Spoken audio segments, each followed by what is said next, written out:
कि सुनसान है फ़ज़ा, बड़ी अंधेरी रात है, रहबर खामोश हैं तो लुटेरों की घात है। लेकिन ए रहज़नों ये जान लो, ये जिस्म लूट लो, ये दिल न दूंगा इसमें मदीने की बात है। ये दिल न दूंगा इसमें मदीने की बात है। ऐसे हज़ारों घर नबी के नाम पे कुर्बान हो जाएं। एक गुजारिश है वो समाप्त करें। मेरी माँ बहनें भी अपने गोद में छोटे छोटे बच्चों को लेके बैठी हुई हैं। अल्लाह इन बच्चों को, बच्चियों की मुझे मुस्तकबिल में इनके कदम में बरकतें अता फरमाएं, आमीन कह दें। ये घरों को छोड़ करके मैंने सोचा भी नहीं था यार इतने लोग आएंगे आप, वाकई क्योंकि हालात अच्छे नहीं थे। लेकिन आपके आने का बेस क्या था। एक बुजुर्ग हैं हज़ारा शरीफ में, उनका नाम है गुलाम गौस। देखिए उनका नाम है गुलाम गौस हज़ारवी रहमतुल्लाह ताला अलैह। क्या नाम लिया मैंने? बच्चे इधर तवज्जो दे सब, अब कोई बातचीत ना करें। भैया इधर देखो बेटा, इधर सब लोग देखो। आने वाले दिनों में आप ही लोग यहाँ पर बैठोगे, हम लोग तो ज़मीनों पर बैठेंगे। समझ रहे हैं? थोड़ी सी तवज्जो रखना, हुजूर की आशिकों की बात है। गुलाम गौस हज़ारवी बड़े अजीम बुजुर्ग थे। उनकी शादी हुई, अल्लाह का शुक्र है कि कुछ दिनों के बाद अल्लाह ने उनके यहाँ एक चांद जैसा बेटा पैदा फरमाया। आहिस्ता आहिस्ता माँ ने अपने बच्चे को खून पिला के बड़ा किया। जब वो शहजादा गुलाम गौस हज़ारवी का बड़ा हुआ तो 20-21 साल का, तो बाप अपने बेटे को देखता तो कहता ये मेरे बुढ़ापे का भी सहारा है और मेरी मग़फ़िरत का भी सहारा है। उसे हुजूर के इश्क की तालीम से माला माल करता रहा। अचानक उनके बेटे की तबीयत बिगड़ गई। ठीक है बेटा, कुछ काम है, बैठो। अचानक गुलाम गौस हज़ारवी की बेटे की तबीयत बिगड़ गई। ठीक है, बेटे की तबीयत बिगड़ गई। डॉक्टर के पास लेके चले गए। डॉक्टर ने बड़ा इलाज किया, ठीक न हुए। बड़े बड़े डॉक्टरों से मिलवाया, ठीक न हुए। गुलाम गौस हज़ारवी को बुलवाया, कहने लगे अपने बेटे को लेके जाओ। कहा क्यों? कहा 2 घंटे के बाद तुम्हारा बेटा मर जाएगा। तो रोने लगे, ये पका हुआ फल ऐसे कैसे खराब हो जाएगा, ये सर्वकत जैसा मेरा बेटा ऐसे कैसे खराब हो जाएगा, मर जाएगा। रोने लगे। डॉक्टर साहब मैं अपना दिल गुर्दा बेच सकता हूँ, आप मेरे बेटे का इलाज करें। डॉक्टर ने कहा अब बेबस हूँ मैं भी, और ये आखिरी मेरा कौल था, आप अपने बेटे को लेके जाएं। मैंने जवाब दे दिया, मेरे हॉस्पिटल में इसका कोई इलाज नहीं। रोने लगे। डॉक्टर ने बेड से घसीट करके आपके बेटे को गोद में दे दिया। जिंदा लाश बेटे की लेके रोने लगे गुलाम गौस हज़ारवी। उसे बड़ी मुश्किलों से उठा के अपने घर लेके आए। उसे चारपाई पे लिटाया। 2 घंटे के बाद बेटे को मर जाना था। बेटा टकटकी बांध के घर के दीवारों दर को देख रहा था। जिस घर में उसको बुढ़ापा पार करना था, आज उस घर में उसकी जवानी दांव पे लग गई है। करीब में उसकी माँ बैठी थी, वो रोने लगी। गुलाम गौस हज़ारवी भी रोने लगे। आप फरमाते हैं अपने बेटे के आंसुओं को पोंछ करके, ना बेटे मत रो, मैंने बड़ी कोशिश की, ये घर भी बिकता तो बेच करके तेरे इलाज के लिए मैं कोशा होता, लेकिन अफसोस है कि डॉक्टरों ने कहा कि अब कुछ भी नहीं हो सकता, जवाब दे दिया और मैं तुझे घर लेके आ गया। बेटे की आंखों से निकलने वाले आंसुओं को पोंछते रहे। अचानक दरवाजे पर दस्तक हुई। गुलाम गौस ने कहा कौन? तो आने वाले ने कहा मुझे गुलाम गौस हज़ारवी से मिलना है, आप तशरीफ ले गए। बोले क्या बात है? उसने कहा हुजूर करीब के 8-10 किलोमीटर बगल के कस्बे में एक कादियानी फ़िरके का एक मुबल्लिग मौलवी आया है।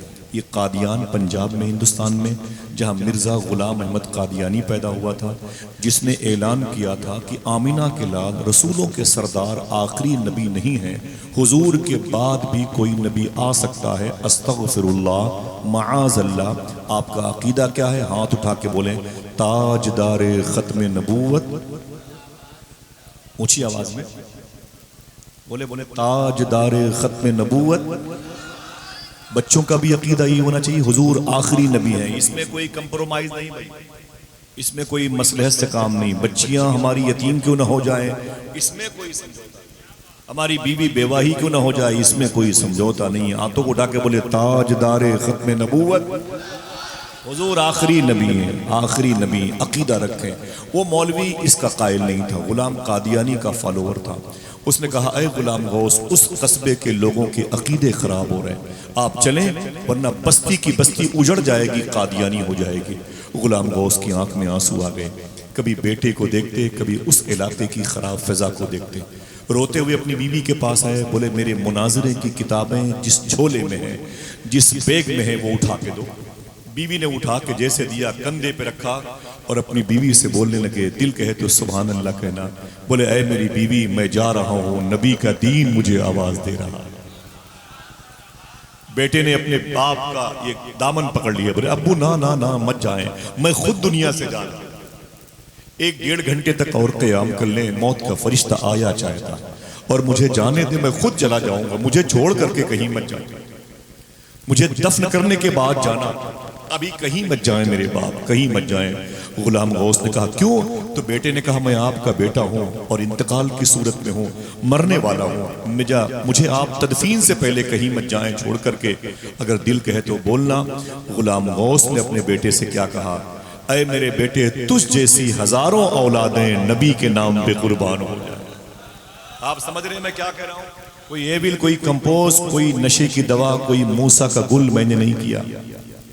समझ रहे हैं आप? आपके पास जो सबसे बड़ी पूंजी है वो हुजूर का इश्क है। अगर इसमें ये दीमक ज़दा हो जाएगी तो फिर ये सब ठाट पड़ा रह जाएगा।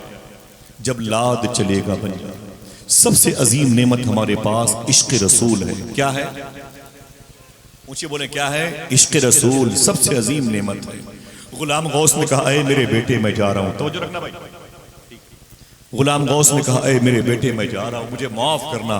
बेटे ने अपने बाप का दामन थाम लिया। बोले अब्बू मुझे छोड़ के मत जाए, 1-1.5 घंटे रुक जाएं, खुद मौत का फरिश्ता आना चाहता है, मैं खुद दुनिया से छोड़ के, दुनिया को छोड़ के जा रहा हूं। बाप ने कहा ना ना बेटे, कुरान आवाज दे रहा है, हुजूर का इश्क आवाज दे रहा है, हुजूर की मोहब्बत आवाज दे रही है, हुजूर का करम आवाज दे रहा है।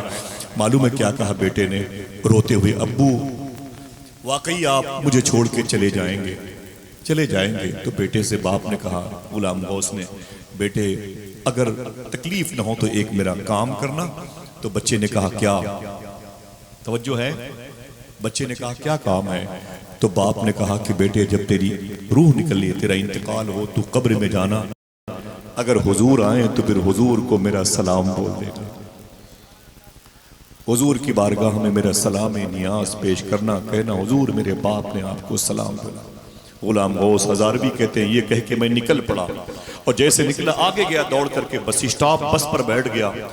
इधर बेटा आखिरी सांस ले रहा है, उधर दीन मुस्तफा आवाज दे रहा है। किस सिचुएशन पर बैठे हुए?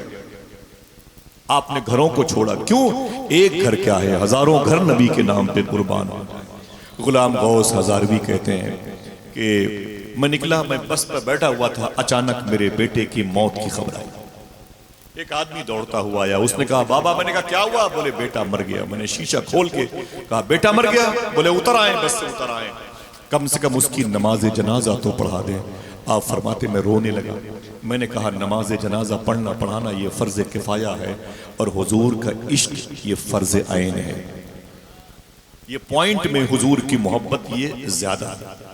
और नमाज जनाजा, मैंने कहा मेरे बेटे की नमाज कोई भी जनाजे की पढ़कर उसे दफन कर देना। कोई बोले आप पढ़ा दीजिए। मैंने कहा ना ना ना ना, मुझे हुजूर का दीन आवाज दे रहा है। मैंने शीशा बंद कर लिया। गुलाम गौस हजारवी कहते मैं चला गया।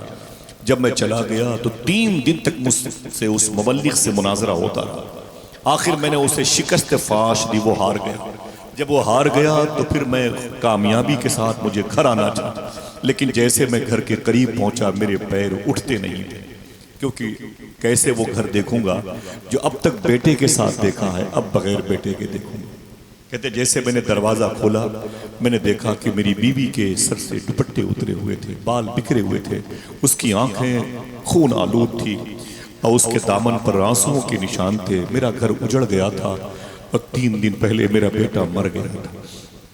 गुलाम गौस कहते हैं मैं रोने लगा, गया बीवी के पास तो उसकी पेशानी चूमी, वो बेहोश होने की कंडीशन में थी। मुझे देखा तो कुछ ढारस बंधी। मैंने कहा बेटा? बोले मर गया। मैं जवान बेटे की बात कर रहा हूं, 2 महीने की किसी बच्चे की बात। बोले मर गया वो। तो गुलाम गौस कहते हैं मेरी बीवी ये बता मरने से पहले मेरे बेटे ने क्या कहा, मुझे याद किया था कि नहीं? तो बीवी ने कहा हाँ। आपने उससे क्या कहा? कहा मैंने तो उससे ये कहा था कि हुजूर कब्र शरीफ में आए तो हुजूर को मेरा सलाम बोल देना। तो बेटे ने क्या कहा था? तो माँ ने कहा, मेरे बेटे ने कहा था अम्मी मैं जा रहा हूँ, मौत का फरिश्ता आ गया, अब्बू अगर घर में आए तो अब्बू को मेरा आखिरी सलाम बोल देना। बस ये कह के उसने हुजूर का नाम लिया और इंतकाल कर गया। ये कह के रोने लगे दोनों मियाँ बीवी। गुलाम गौस कहते मैंने किताबें रखी, सीधे कब्रिस्तान गया, जाकर के बेटे की कब्र से लिपट के खूब रोया। मैंने कहा है मेरे बेटे, हुजूर की मोहब्बत में मैं चला गया था, वरना मैं तुझसे मोहब्बत करता हूँ, लेकिन हुजूर का इश्क तेरी मोहब्बत पर गालिब हावी है। अय मेरे बेटे, तू अपनी कब्र में कैसे? फिर अपने हाथों को उठा के एक दुआ मांगी, अय मेरे मौला, मेरे बेटे की कब्र को जन्नत के बागों में से एक बाग बना देना। अय मेरे मौला, मेरे बेटे की कब्र को जन्नत के बागों में से एक बाग बना देना, एक बाग बना देना मेरे मौला, तुझको तेरे हबीब के इश्क का वास्ता।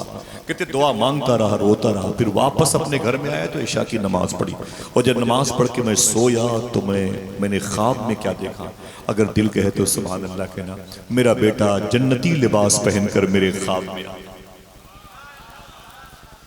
जन्नती लिबास पहनकर मेरा बेटा मेरे ख्वाब में आ गया। जब मुझे देखा तो उसने क्या कहा मालूम है? वो लोग कहाँ हैं जो कहते हैं कि कब्र के मुर्दों को खबर नहीं है? हुजूर ने फरमाया कब्रिस्तान से निकलो तो सलाम करो मुर्दों को। क्या आप दरो दीवार को सलाम कर सकते हैं? खेत खलियान को सलाम कर सकते हैं? पेड़ पौधों को सलाम कर सकते हैं? आपका जवाब होगा अगर इनको सलाम किया जाए तो लोग कहेंगे वो खसक गया है, जिधर से गुजरता है पेड़ पौधों को सलाम करता है। हुजूर फरमाते कब्रिस्तान के करीब से गुजरो तो सलाम करो। इसका मतलब कब्र के मुर्दे जवाब देते, इसका मतलब कब्र के मुर्दे जवाब देते। समझ रहे आप? गुलाम गौस कहते मैं सोया तो मैंने ख्वाब में क्या देखा कि मेरा बेटा जन्नती लिबास पहन के आया, उसने मुझे सलाम किया, और सलाम करने के बाद मालूम है बेटे ने क्या कहा? अब्बू आज आप मेरी कब्र पे तशरीफ लाए। तवज्जो है सबकी? बोलो भाई, थके हुए लग रहे हैं क्या? अगर ऐसी बात हो तो इससे बेहतर तो खुशी हो नहीं सकती है। जिस स्कूल में पहली ही घंटी पे छुट्टी लग जाए, अब नजरो नियाज का मामला रखें अपने पास, कम से कम इतनी आसानी से। वो कहते नहीं कोई स्कूल की घंटी बजा दे, ये बच्चे मुस्कुराना चाहिए। समझ रहे हैं आप? हम लोग उन्हीं बच्चों में। आप बता दें हम थके हुए हैं तो बहुत सुकून होगा, हम लोग सीधे घर चले जाएंगे, कोई दिक्कत नहीं है। 10-12 दिन के बाद कुछ घंटे के लिए मैं कल घर पहुंचा था, और फिर मैं निकल आया सामान लेकर के, रातों को कपड़े धुलवा के फिर निकल आया। फिर मुझे पता नहीं कितने दिन के बाद कुछ घंटे के लिए जाना है, और उसके बाद फिर बगदाद शरीफ जाना है। समझ रहे हैं आप? मोबाइल वाइज इस्तेमाल तो नहीं कर रहे हैं? कोई तवज्जो है, बंद करें सब लोग, तवज्जो रखें। रिकॉर्डिंग अलग चीज़ है, तवज्जो हुजूर की बात पे करें, ठीक है? ये बेफैज होने की निशानी है। आपको हुजूर की महफिल में सिर्फ हुजूर की बातें करनी है, हुजूर की महफिल में सिर्फ हुजूर की बातें सुननी है इंशाअल्लाह। मैं एक आदमी के होने पर भी ऐसे ही बोलता हूँ, 10,000 का मजमा होता है तब भी ऐसे बोलता हूँ। अब तो बहुत बड़ी मजलिसों की दावत भी नहीं लेता हूँ, ठीक है? आप मुझे एक छोटे से गाँव के लगे तो मैं चला आया, जैसे कहोगे बहुत बड़ी कॉन्फ्रेंस है तो बहुत जल्दी मैं इनकार कर दूँगा, ठीक है? आप बैठे हैं वक्त पर, मैं आपके करीब हूँ, कदमों के नीचे हूँ, उलमा की जूतियाँ मेरे सर का ताज हैं। सुने, कोई बात अच्छी लगे तो सुभान अल्लाह कह दिया। गुलाम गौस हजारवी से उनके बेटे ने क्या कहा? अब्बू आप दिन में मेरी कब्र पे आए थे। तो बोले बेटे तुझे खबर हो गई? बोले आने से पहले खबर हो गई कि मेरे बाप आने वाले। बोले फिर? बोले अब्बू आपने मेरी कब्र के करीब बैठ के क्या दुआ मांगी थी? तवज्जो है? आपने मेरे कब्र के करीब बैठ के क्या दुआ मांगी थी? तो गुलाम गौस हजारवी ने कहा मैंने दुआ मांगी थी, ऐ मेरे मौला मेरे बेटे की कब्र को जन्नत के बागों में से बाग बना देना। बोले फिर? बोले जब से आप दुआ करके आए हैं वाकई मेरी कब्र जन्नत के बागों में से बाग बन गई। जिंदाबाद जिंदाबाद, सुभान अल्लाह सुभान अल्लाह। ये थोड़ी सी कुर्बानियां होती हैं, कभी लोग घर को छोड़ देते हैं अल्लाह भरोसे, कभी अपने बाल बच्चों को छोड़ते हैं अल्लाह भरोसे, कभी अपने तमाम तर साजो सामान को छोड़ते हैं अल्लाह के भरोसे, क्योंकि फिर अल्लाह की मदद आती। इय्याका नअबुदु व इय्याका नस्तईन। दुआ करो अल्लाह आपके अकीदे को भी सलामत रखे, आपके ईमान को भी सलामत रखे, आपके घर को भी सलामत रखे। आप अगर अपने पैसों की ज़कात निकालते रहेंगे माल की, तो उस माल को न जमीन खा सकती है ना आसमान उसे निकल। हर वक्त खतरा रहेगा अगर आपने उसको इन खतरों से बचा के रखा और ज़कात न दी तो। सच बोलते रहे, हलाल खाते रहे। हुजूर की पैदाइश है। कुरान शरीफ में मुफस्सिरीन कहते हैं 22 ऐसी आयतें हैं जिनमें हुजूर के आने का, हुजूर की ज़ात नेमत के तौर पर जाहिर करने का सबूत मिलता है। कहीं अल्लाह कहता है कि वज़कुरू निअमतल्लाह व अम्मा बिनिअमति रब्बिका फहद्दिस क़द जाअकुम मिनल्लाहि नूर व मा अरसलनाका इल्ला रहमतल लिल आलमीन वगैरह वगैरह। अल्लाह ने अपने हबीब की नातें बयान फरमाई हैं। आइए मैं थोड़ी सी हुजूर की पैदाइश बयान करूँ, सुनेंगे इंशाअल्लाह? बोलते रहिएगा सुभान अल्लाह, ठीक है, वरना सबके पास मोबाइल है भाई। मोबाइल रखें, बात सुने भाईजान, जरा अपने हाथों को उठा के बोले नूर वाला आया है। इधर देखिए, पूछिए, बोले हाथ उठा के बोले नूर वाला आया है। हम लोग तकरीर करते हैं, ये नाते पढ़ते हैं तो जलसे कामयाब होते हैं। आपको अपना स्टेटस नहीं मालूम है, आप लोगों की वजह से जलसे कबूल होते हैं। आप जमीन पर बैठ जाते हैं, भीगी कुर्सियों पर बैठ जाते हैं, आप घर छोड़ के आते हैं, आप बगैर किसी लालच और मफाद के आते हैं, इसलिए आपका लेबल बढ़ा। और 1 घंटे की इस महफिल में इंशाअल्लाह आपको इतना मिलेगा कि आपके अजदाद जो अपनी कब्रों में होंगे उनको भी तस्कीन मिलेगी। हुजूर कहीं नूर बन के आए, कहीं रहमत बन के आए, हुजूर का आना एक नेमत है तो जिक्र करो वगैरह वगैरह। अल्लाह ने कुरान शरीफ में इरशाद फरमाया। आइए थोड़ी सी बात करता हूँ, दुनिया के सबसे पहले आदमी को क्या कहते हैं? बोलो ऊंची बोलो, डर रहे हो? हजरत आदम अलैहिस्सलाम। इसीलिए आप अंग्रेजी में कहते हैं ये फर्स्ट मैन है। क्या कहते हैं? फर्स्ट मैन है। ये उलमा कहते हैं ये अबुल इंसान, इंसानों के बाप। ये कहते हैं अबुल बशर, बशर के बाप है। सबसे पहला आदमी जमीन पर हजरत आदम अलैहिस्सलाम। उनके इंतकाल से पहले उन्होंने अपने बेटे शीस अलैहिस्सलाम से कहा, अय मेरे बेटे शीस, मैं दुनिया से जा रहा हूं और तुझसे इतना बता के जा रहा हूं, जब कभी मुश्किल मौका आए तो मोहम्मद के नाम का वसीला देना। काश हुजूर का नाम सुन के सुभान अल्लाह कह देते हैं। मेरे ही कहने से कहोगे? क्या कहा आदम अलैहिस्सलाम ने? अय मेरे बेटे शीस, जब मैं दुनिया से जा रहा हूं, आज तुझे बता के जा रहा हूं, जब तुझे जमीन पर कोई दिक्कत आए तो मोहम्मद के नाम का वसीला देना। तो जनाब शीस अलैहिस्सलाम ने क्या कहा? अय मेरे अब्बू, इधर देखें भाई सब लोग, अय मेरे बाप, आप पहले आदमी हैं, आप पहले आदमी हैं और मैं आपका बेटा हूं। अल्लाह ने आपको पैदा किया। ये दरमियान में मोहम्मद कहां से आ गए? ये दरमियान में मोहम्मद कहां से आ गए? तो देखना है कौन कौन सुभान अल्लाह कहता है। आदम अलैहिस्सलाम ने कहा, अय मेरे बेटे शीस, मेरी बिगड़ी इसी नाम ने बनाई है, मेरी बिगड़ी इसी नाम ने बनाई है। तो जनाब शीस अपने अब्बू आदम अलैहिस्सलाम से, जिनकी मदार शरीफा अयोध्या शरीफ फैजाबाद में, 70% मुअल्लिफीन राइटर कहते हैं कि ये वहीं आराम कर रहे हैं। 30% को तशकीक है, जिसकी तहरीर से आपको इत्तेफाक हो उस पर अमल कीजिएगा। मैं वहां बराबर जाता, शीस अलैहिस्सलाम की बारगाह। जनाब शीस अलैहिस्सलाम ने कहा, अब्बू आपको कैसे पता चला कोई मोहम्मद अरबी भी है? तो आपने क्या कहा? आदम अलैहिस्सलाम ने, जैसे मैंने जन्नत में आंख खोली तो मैंने क्या देखा?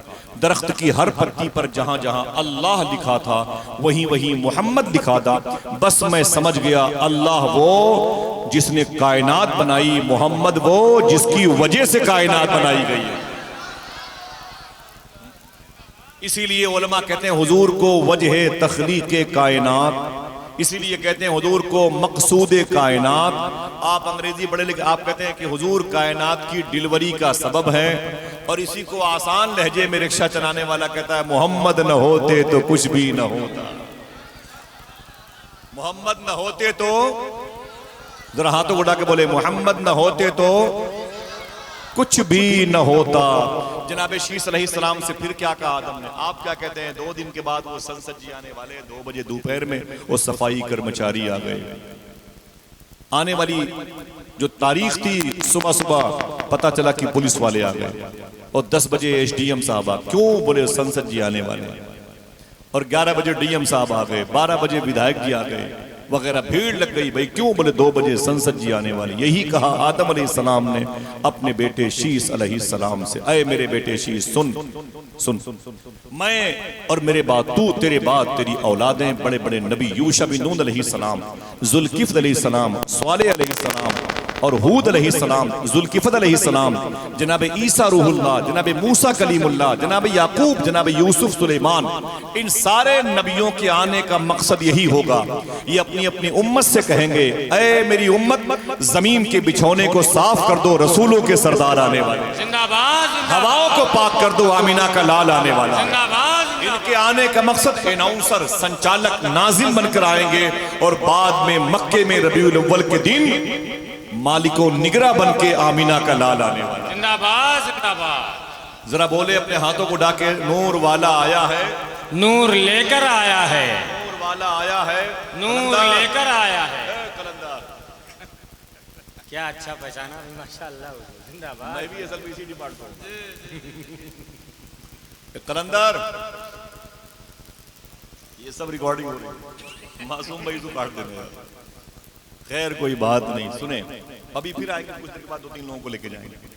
जब तक यहाँ 2-3 लोग नहीं बचेंगे तब तक वो बेचारे मेहनत करते हैं। एक है जहाँ इतनी उम्र गुजर गई, कुछ घंटे भी गुजर जाएंगे, समझ रहे हैं आप।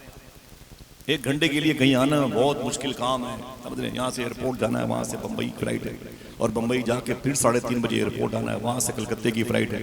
देखो मैंने कहा ना, वो फिर आएगा, जब तक वो इसे खत्म नहीं कर देगा वो आता रहेगा। एक कलंदर,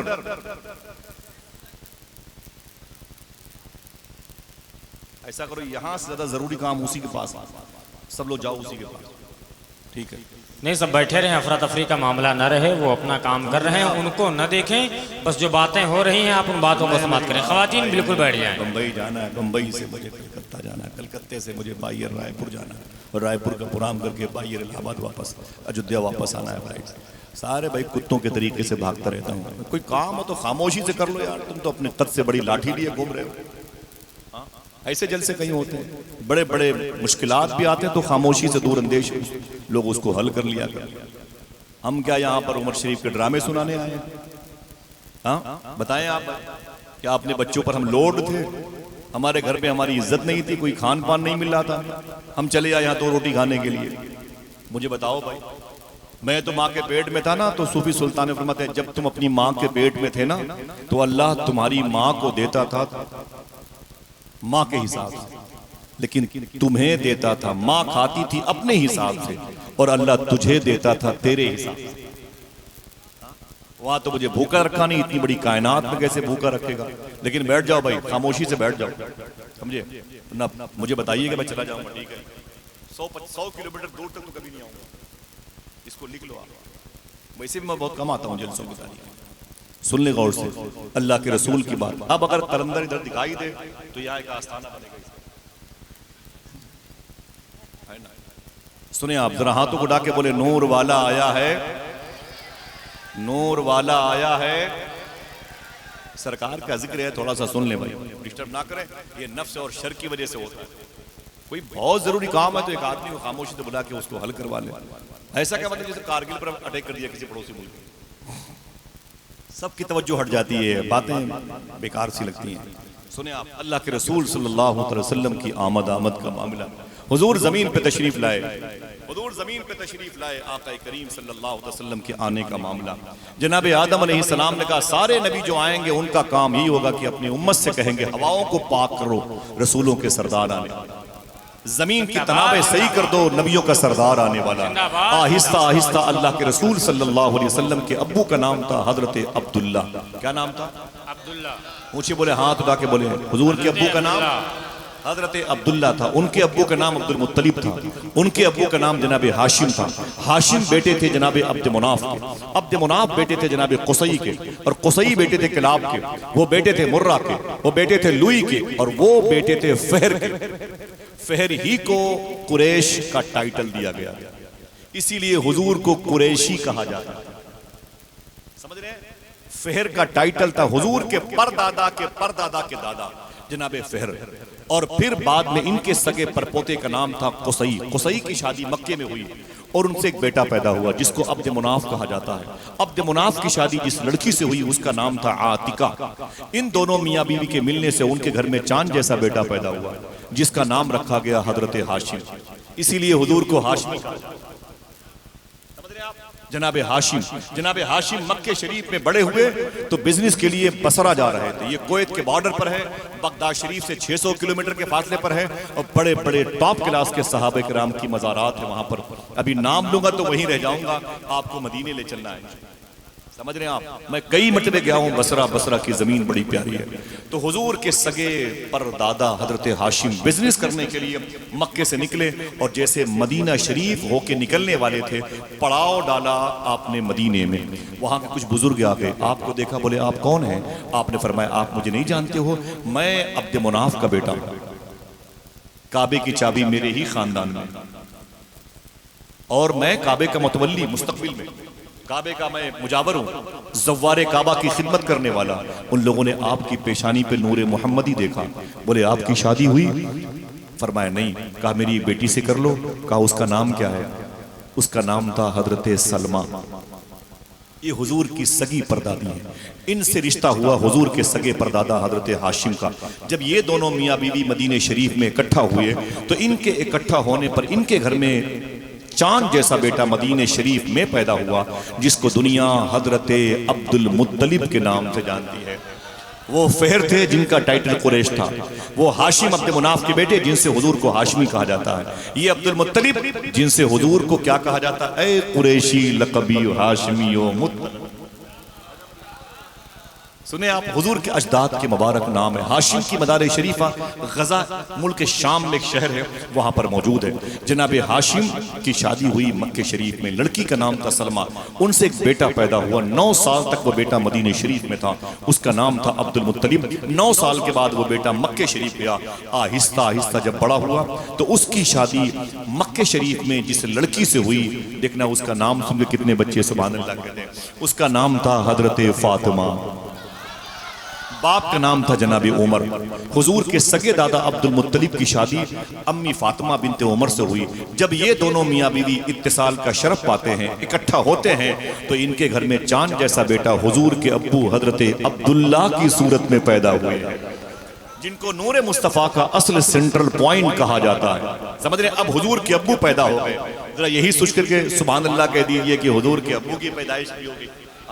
सरकार के अब्बू इधर पैदा हुए, मखदूमा फातिमा बिनते उमर, और जनाबे हजरत अब्दुल मुत्तलिब के घर में हुजूर के अब्बू अब्दुल्ला पैदा हो रहे थे। उन्हीं दिनों मक्के शरीफ में एक बुजुर्ग थे, उनका नाम था वहाब, उनकी बीवी का नाम था बर्रा।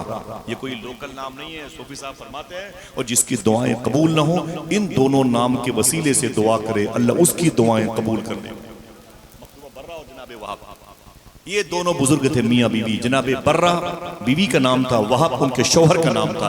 इधर फातिमा अब्दुल मुत्तलिब के मिलने से अब्दुल्ला पैदा हो रहे थे, और उधर जनाबे बर्रा और वहाब के मिलने से चांद जैसी बेटी पैदा हो रही थी।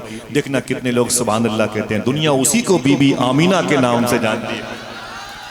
हुजूर की अम्मी की पैदाइश की खबर सुन के आप खुश, तो हुजूर भी खुश इंशाअल्लाह कह दें। इधर ये बड़े हो रहे थे, उधर वो बड़ी हो रही थी। हुजूर के अब्बू की शादी अम्मी आमीना से किस महीने हुई? रजब शरीफ के महीने में। यानी बारात किस महीने गई? सब बोलो भाई, किस महीने में? रजब शरीफ के महीने में, जो छठी रजब शरीफ की मनाई जाती है, 21 मौलाए कायनात की मनाई जाती है माशाअल्लाह। तो इसी महीने में हुजूर के अब्बू की शादी अम्मी किसे माशाल्लाह याद है कि किसे? अम्मी आमीना से हुई माशाल्लाह। मोहब्बत से कह दो सुभान अल्लाह। एक महीने में तकरीबन 95% जुमा जा रहा था।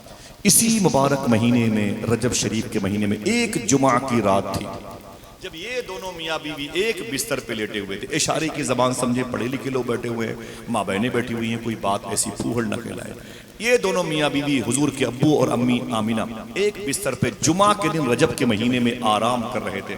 जो समझेगा वही सुभान अल्लाह कहेगा। बच्चों को इस मफहूम से कोई दिलचस्पी नहीं होनी चाहिए। मालूम है, इसी मुबारक जुमा की रात में अल्लाह के रसूल का वो नूर, जिसे नूर मोहम्मदी कहते हैं, जो अब्बू अब्दुल्ला की पेशानी पे था, वो उनकी पुश्त में आया, और इसी रात में अम्मी आमीना के शिकम में तशरीफ लाया। अच्छा, हाथ उठा के कोई मुझे सिर्फ इतना कह दे, मैं समझ गया आप क्या कहना चाहते हैं। समझ गए? अगर बच्चों ने हाथ उठाया तो सब गड़बड़ हो जाएगा। तुम बेटा नहीं समझ सकते, बात समझो मैं क्या कर रहा हूं। अंधी नहीं मारने का, ठीक है? आप समझ गए मेरी बात। जुमा के दिन शेख अब्दुल हक मुहद्दिस देहलवी दिन के उजाले में अल्लाह के रसूल से बातें करते थे। वो कहते थे लोगों की नजर में दुशंबा का दिन अफजल होगा क्योंकि इस दिन हुजूर मक्के शरीफ में तशरीफ लाए, लेकिन मेरी नजर में जुमा का दिन अफजल है इसलिए कि इस दिन हुजूर अपनी अम्मी के शिकम में तशरीफ लाए। जरा प्यार से कह दो सुभान अल्लाह। रजब के बाद कौन महीना आता है? बोलो भाई। अभी मेरे खानदान के लोग ये ना बोले भाई, आप लोग बोलो माशाल्लाह, हाथ उठा के बोलो कौन सा महीना? शाबान का महीना आता है। शाबान के बाद रमजान का वैसा रोजा एहतराम नहीं था। हाँ, अब्दुल मुत्तलिब हुजूर के दादा इस महीने का एहतराम करते थे। ठीक, बहुत ज्यादा रवायतें मिलती उनके साथ में। जब रमजान का महीना आया तो हुजूर के अब्बू ने अम्मी आमिना से क्या कहा, अय मेरी बीवी आमिना, मैं बिजनेस के लिए जा रहा हूँ मुल्क शाम, जिसको सीरिया कहते हैं, जिसकी राजधानी को दमिश्क कहते हैं। बड़ी मुबारक ज़मीन है दमिश्क की। इसी शहर में अगर दिल कहे तो सुभान अल्लाह कहना। फातह बैतुल मुक़द्दस सुल्तान सलाहुद्दीन अय्यूबी लेटे हुए हैं। इसी दमिश्क में उमर बिन अब्दुल अजीज लेटे हैं। इसी दमिश्क में सैफुल्लाह, अल्लाह की तलवार का टाइटल पाने वाले, हुजूर से खिताब पाने वाले जनाब खालिद इब्न वलीद लेटे हैं। उसी के करीब में कब्रिस्तान है जिसको बाबू सगीर कब्रिस्तान कहा जाता है। अब बच्चे भी सुभान अल्लाह कहें और आप भी बोलेंगे। इसी मुबारक कब्रिस्तान में एक ऐसी शहजादी लेटी है दुनिया जिसको इमाम हुसैन की बेटी हजरत सुकैना कहती है। इसी कब्रिस्तान में इमाम हुसैन की बहन अम्मी ज़ैनब आराम कर रही हैं। अगर दिल कहे तो बोलो इसी कब्रिस्तान में जनाब हजरत अमीर मुआविया भी लेटे हुए हैं। अब कोई खामोश ना हो, इसी कब्रिस्तान में हजरत बिलाल हबशी भी लेटे हुए हैं। सुभान अल्लाह। यहाँ बिजनेस करने के लिए हुजूर के अब्बू को जाना और मक्के शरीफ से आपने अपनी बीवी से कहा, अय मेरी बीवी, और हुजूर कहाँ हैं? अपनी माँ के पेट में। कहाँ हैं? अपनी अम्मी जान के शिकम मुबारका में, गोद में नहीं, अम्मी के शिकम में है, आप पेट में हैं। हुजूर आराम कर रहे हैं अपनी अम्मी के पेट में। 9 महीने के बाद उमूमन शहजादों की विलादत होती है, शहजादे पैदा होते हैं माशाअल्लाह। अल्लाह के रसूल सल्लल्लाहु ताला अलैहि वसल्लम कि अब्बू ने अम्मी आमिना से फरमाया मैं बिजनेस के लिए जा रहा हूँ। फरमाया जाएं, ज़रूरी काम है। तो फिर मालूम क्या कहा, अय मेरी बीवी आमिना, तेरे पेट में मेरी मोहब्बत की निशानी है, इसका ख्याल रखना। देखना कौन कौन सुभान अल्लाह कहता है। आवाज़ आई कि अय अब्दुल्ला, आमिना क्या उस निशानी का ख्याल रखेगी? वो निशानी खुद आमिना का ख्याल रखे। हुजूर के अब्बू तशरीफ ले गए। अम्मी आमिना ने अलविदाई सलाम अर्ज किया, निकले और बिजनेस करके वापस 100-150 लोग थे। और वापस जब मदीने शरीफ होकर के मक्के आने वाले थे, हुजूर के अब्बू का मदीने शरीफ में इंतकाल हो गया। भाई तवज्जो करें, आप जैसे भी कोई हरकत करेंगे डिस्टर्ब हो जाएगी। ठीक है, सुने इधर तवज्जो करें। अल्लाह के रसूल के अब्बू की तबीयत बिगड़ गई मदीने शरीफ। जब मदीने शरीफ में तबीयत हुजूर के अब्बू की ज्यादा बिगड़ी तो कहाँ रुके? अपनी अम्मी की सास मखदूमा सलमा के मईके में। बड़ा इलाज किया लेकिन ठीक ना हुए।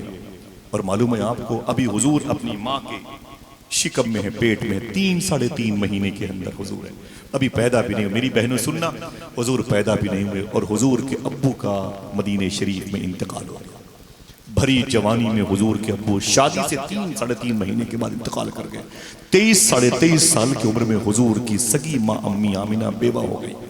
बेवगी किसे कहते हैं? अल्लाह ना करे कोई आपके घर में ऐसा हो, अल्लाह ना करे किसी की बहन बेटी भरी जवानी में बेवा हो। बहुत बड़ा दर्द था ये, लेकिन कोई खबर नहीं मक्के वालों को, कोई चैनल नहीं है, कोई व्हाट्सअप नहीं, कोई फेसबुक नहीं, कोई टेलीफोन सिस्टम नहीं है कि कोई खबर दे दे। हुजूर के अब्बू की तदफीन अमल में आई। कब्र शरीफ बनी दारे नाबगा मोहल्ले में मदीने शरीफ में 1978 में, आज से 45 साल पहले। एक किताब है मुफ्ती यामीन साहब किबला की अल बुरहान। वो किताब इतनी मुबारक है कि उस किताब को हुजूर ने ख्वाब में लेके फरमाया था, ये किताब मैंने कबूल कर लिया है। उस किताब में लिखा है कि मुफ्ती यामीन साहब फरमाते हैं, मैं 1978 में मदीने शरीफ गया था तो अब्दुल लतीफ ठेकेदार से मुलाकात हुई। वो कहते हैं कि हुजूर चंद दिनों पहले मदीने शरीफ की मस्जिद में नमाजी ज्यादा आ रहे थे तो इसको बढ़ाया जा रहा था, कुशादा किया जा रहा था, बढ़ोतरी की जा रही थी। तो हुजूर के अब्बू की अचानक कब्र शरीफ खुल गई। कब इंतकाल हुआ? जब हुजूर अपनी माँ के पेट में पैदा भी नहीं हुए। तो अब्दुल लतीफ कहते हैं, ऐ मुफ्ती अमीन शाह साहब क़िबला, खुदा की कसम मैंने बड़े करीब से हुजूर के अब्बू के जनाजे को देखा है। दिल कहे तो सुभान अल्लाह कहना। आप फरमाते हैं, रब्बे काबा की कसम, अरे जिस्म तो जिस्म है, कफन के एक धागे मुस्कुरा रहे थे। कहाँ हैं वो लोग जो कहते हैं कि मर के मिट्टी मिल गए, तेरा अकीदा मर के मिट्टी मिल जाए? कैसी बातें करता है। आला हजरत सरकार के खलीफा कुतुब मदीना शेख ज़ियाउद्दीन मुहाजिर मदनी ने आपकी पेशानी का बोसा भी दिया। किसकी? हुजूर के अब्बू की। और कब इंतकाल की? जब हुजूर पैदा भी नहीं हुए। अल्लाह अकबर। और फिर आपने फरमाया, खुदा की कसम हुजूर के अब्बू की आंखें इतनी चमकदार थी, इतनी चमकदार आंखें तो जिंदों की भी नहीं रहा। अल्लाह मेरे भाइयों को सलामत रखे। हाथ उठा के बोले आमीन।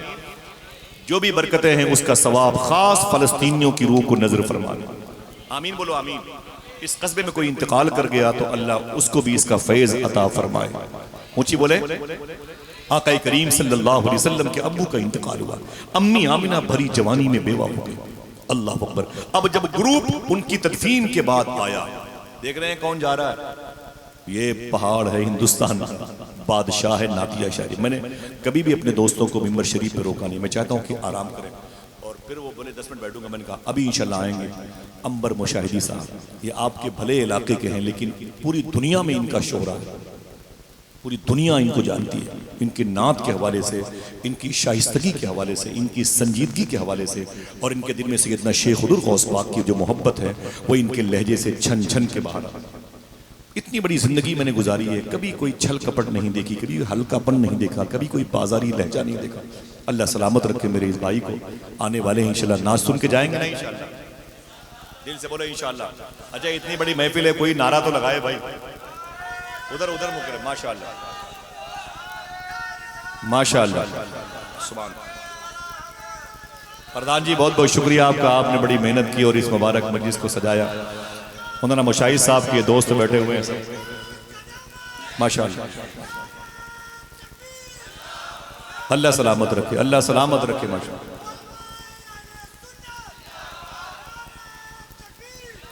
सुने थोड़ी सी बात है। बहुत बहुत शुक्रिया, बहुत बहुत शुक्रिया। हुजूर की पैदाइश, आपको हुजूर का जिक्र मीठा लगेगा, कोई हंगामा नहीं। बस दिल ने कहा तो मैंने नारे लगवा लिए। मेरे भाइयों की इनायतें, नवादिशात, इनकी जूतियां मेरे सर पे हैं और मेरे बहुत खास दोस्त बैठे हुए हैं। सुने माशाअल्लाह। अम्मी आमिना को खबर नहीं कि मेरे शौहर का इंतकाल हो गया। पूछो बीवियों से कैसा अपने शौहर का इंतजार करती है। मेरी माँ ने भी मेरे बाप का इंतजार किया होगा, मेरी बीवी मेरा इंतजार करती है, मेरी बहनें अपने शौहर का इंतजार करती हैं, और मेरी बेटी भी अपने शौहर का इंतजार करेगी। वसीम बरेलवी ने कहा था, उसूलों पर जो आँच आए तो टकराना जरूरी है, जो जिंदा हो तो फिर जिंदा नजर आना जरूरी है। थके हारे परिंदे जब बसेरे के लिए लौटे तो सलीकामंद शाखों का लचक जाना। औरतों को चाहिए कि अपने शौहर का इस्तकबाल करे, अपने शौहर का वेलकम करे। हुजूर की अम्मी आमिना भी अपने घर को सजाती थी। अगर औरतों को पता चल जाए कि मेरा शौहर 2-3 साल के बाद आने वाला तो सोफे की कवर बदल देंगी और फ्रिज की कवर बदल देंगी, खिड़की के पर्दे, अपने कपड़े की मैचिंग, मेरा शौहर आने वाला है, मेरा शौहर आने वाला, मेरे घर का मालिक, मेरी खुशियों का मुस्तकबिल आने वाला, वगैरह वगैरह। अम्मी आमिना ने भी घर सजाए थे। साहिबो, अम्मी आमिना हुजूर की सगी माँ हैं। कैसे दिन गुजारा होगा बगैर अपने शौहर के। अल्लाह अकबर। मालूम है जब ये ग्रुप पहुंचा पूरा, जैसे पता चल जाए कि आपके शहर के करीब में गोंडा स्टेशन और पता चल जाए कि गोंडा में आपके गांव के 30 लोग स्टेशन पे 3 साल के बाद अरब शरीफ से वापस आ रहे हैं, तो यहाँ से तकरीबन कुछ नहीं तो 8-10 गाड़ियाँ चली जाएंगी। उन गाड़ियों में ये बच्चे चले जाएंगे, ये भाई चले जाएंगे, वो बाप चले जाएंगे, कुछ बहनें चली जाएंगी, कुछ माएँ भी कहेंगी हम भी चलें अपने लाडले बेटे को लाने के लिए। है तो होता है ना, हम भी चलेंगे अपनों को लाने के लिए। बहनें, और पता चला कि स्टेशन पे गोंडा पे धूम धूम मची हुई है। 10 रुपए का प्लेटफॉर्म टिकट ले लिया तो हिंदुस्तान की गवर्नमेंट का भी फायदा हुआ, रूल के मुताबिक है। लेकिन मालूम है जैसे वो काफिला हुजूर के अब्बू को दफन करने के बाद मक्के पहुंचा, सब ने बहनों ने अपने भाई से मुलाकात की, माओ ने अपने बेटे से मुलाकात की, भाई ने भाई से मुलाकात की, बाप ने अपने बेटे से मुलाकात की। तो हुजूर के अब्बू से मिलने के लिए अब्दुल मुत्तलिब आए थे और भी घर के खानदान के लोग आए थे।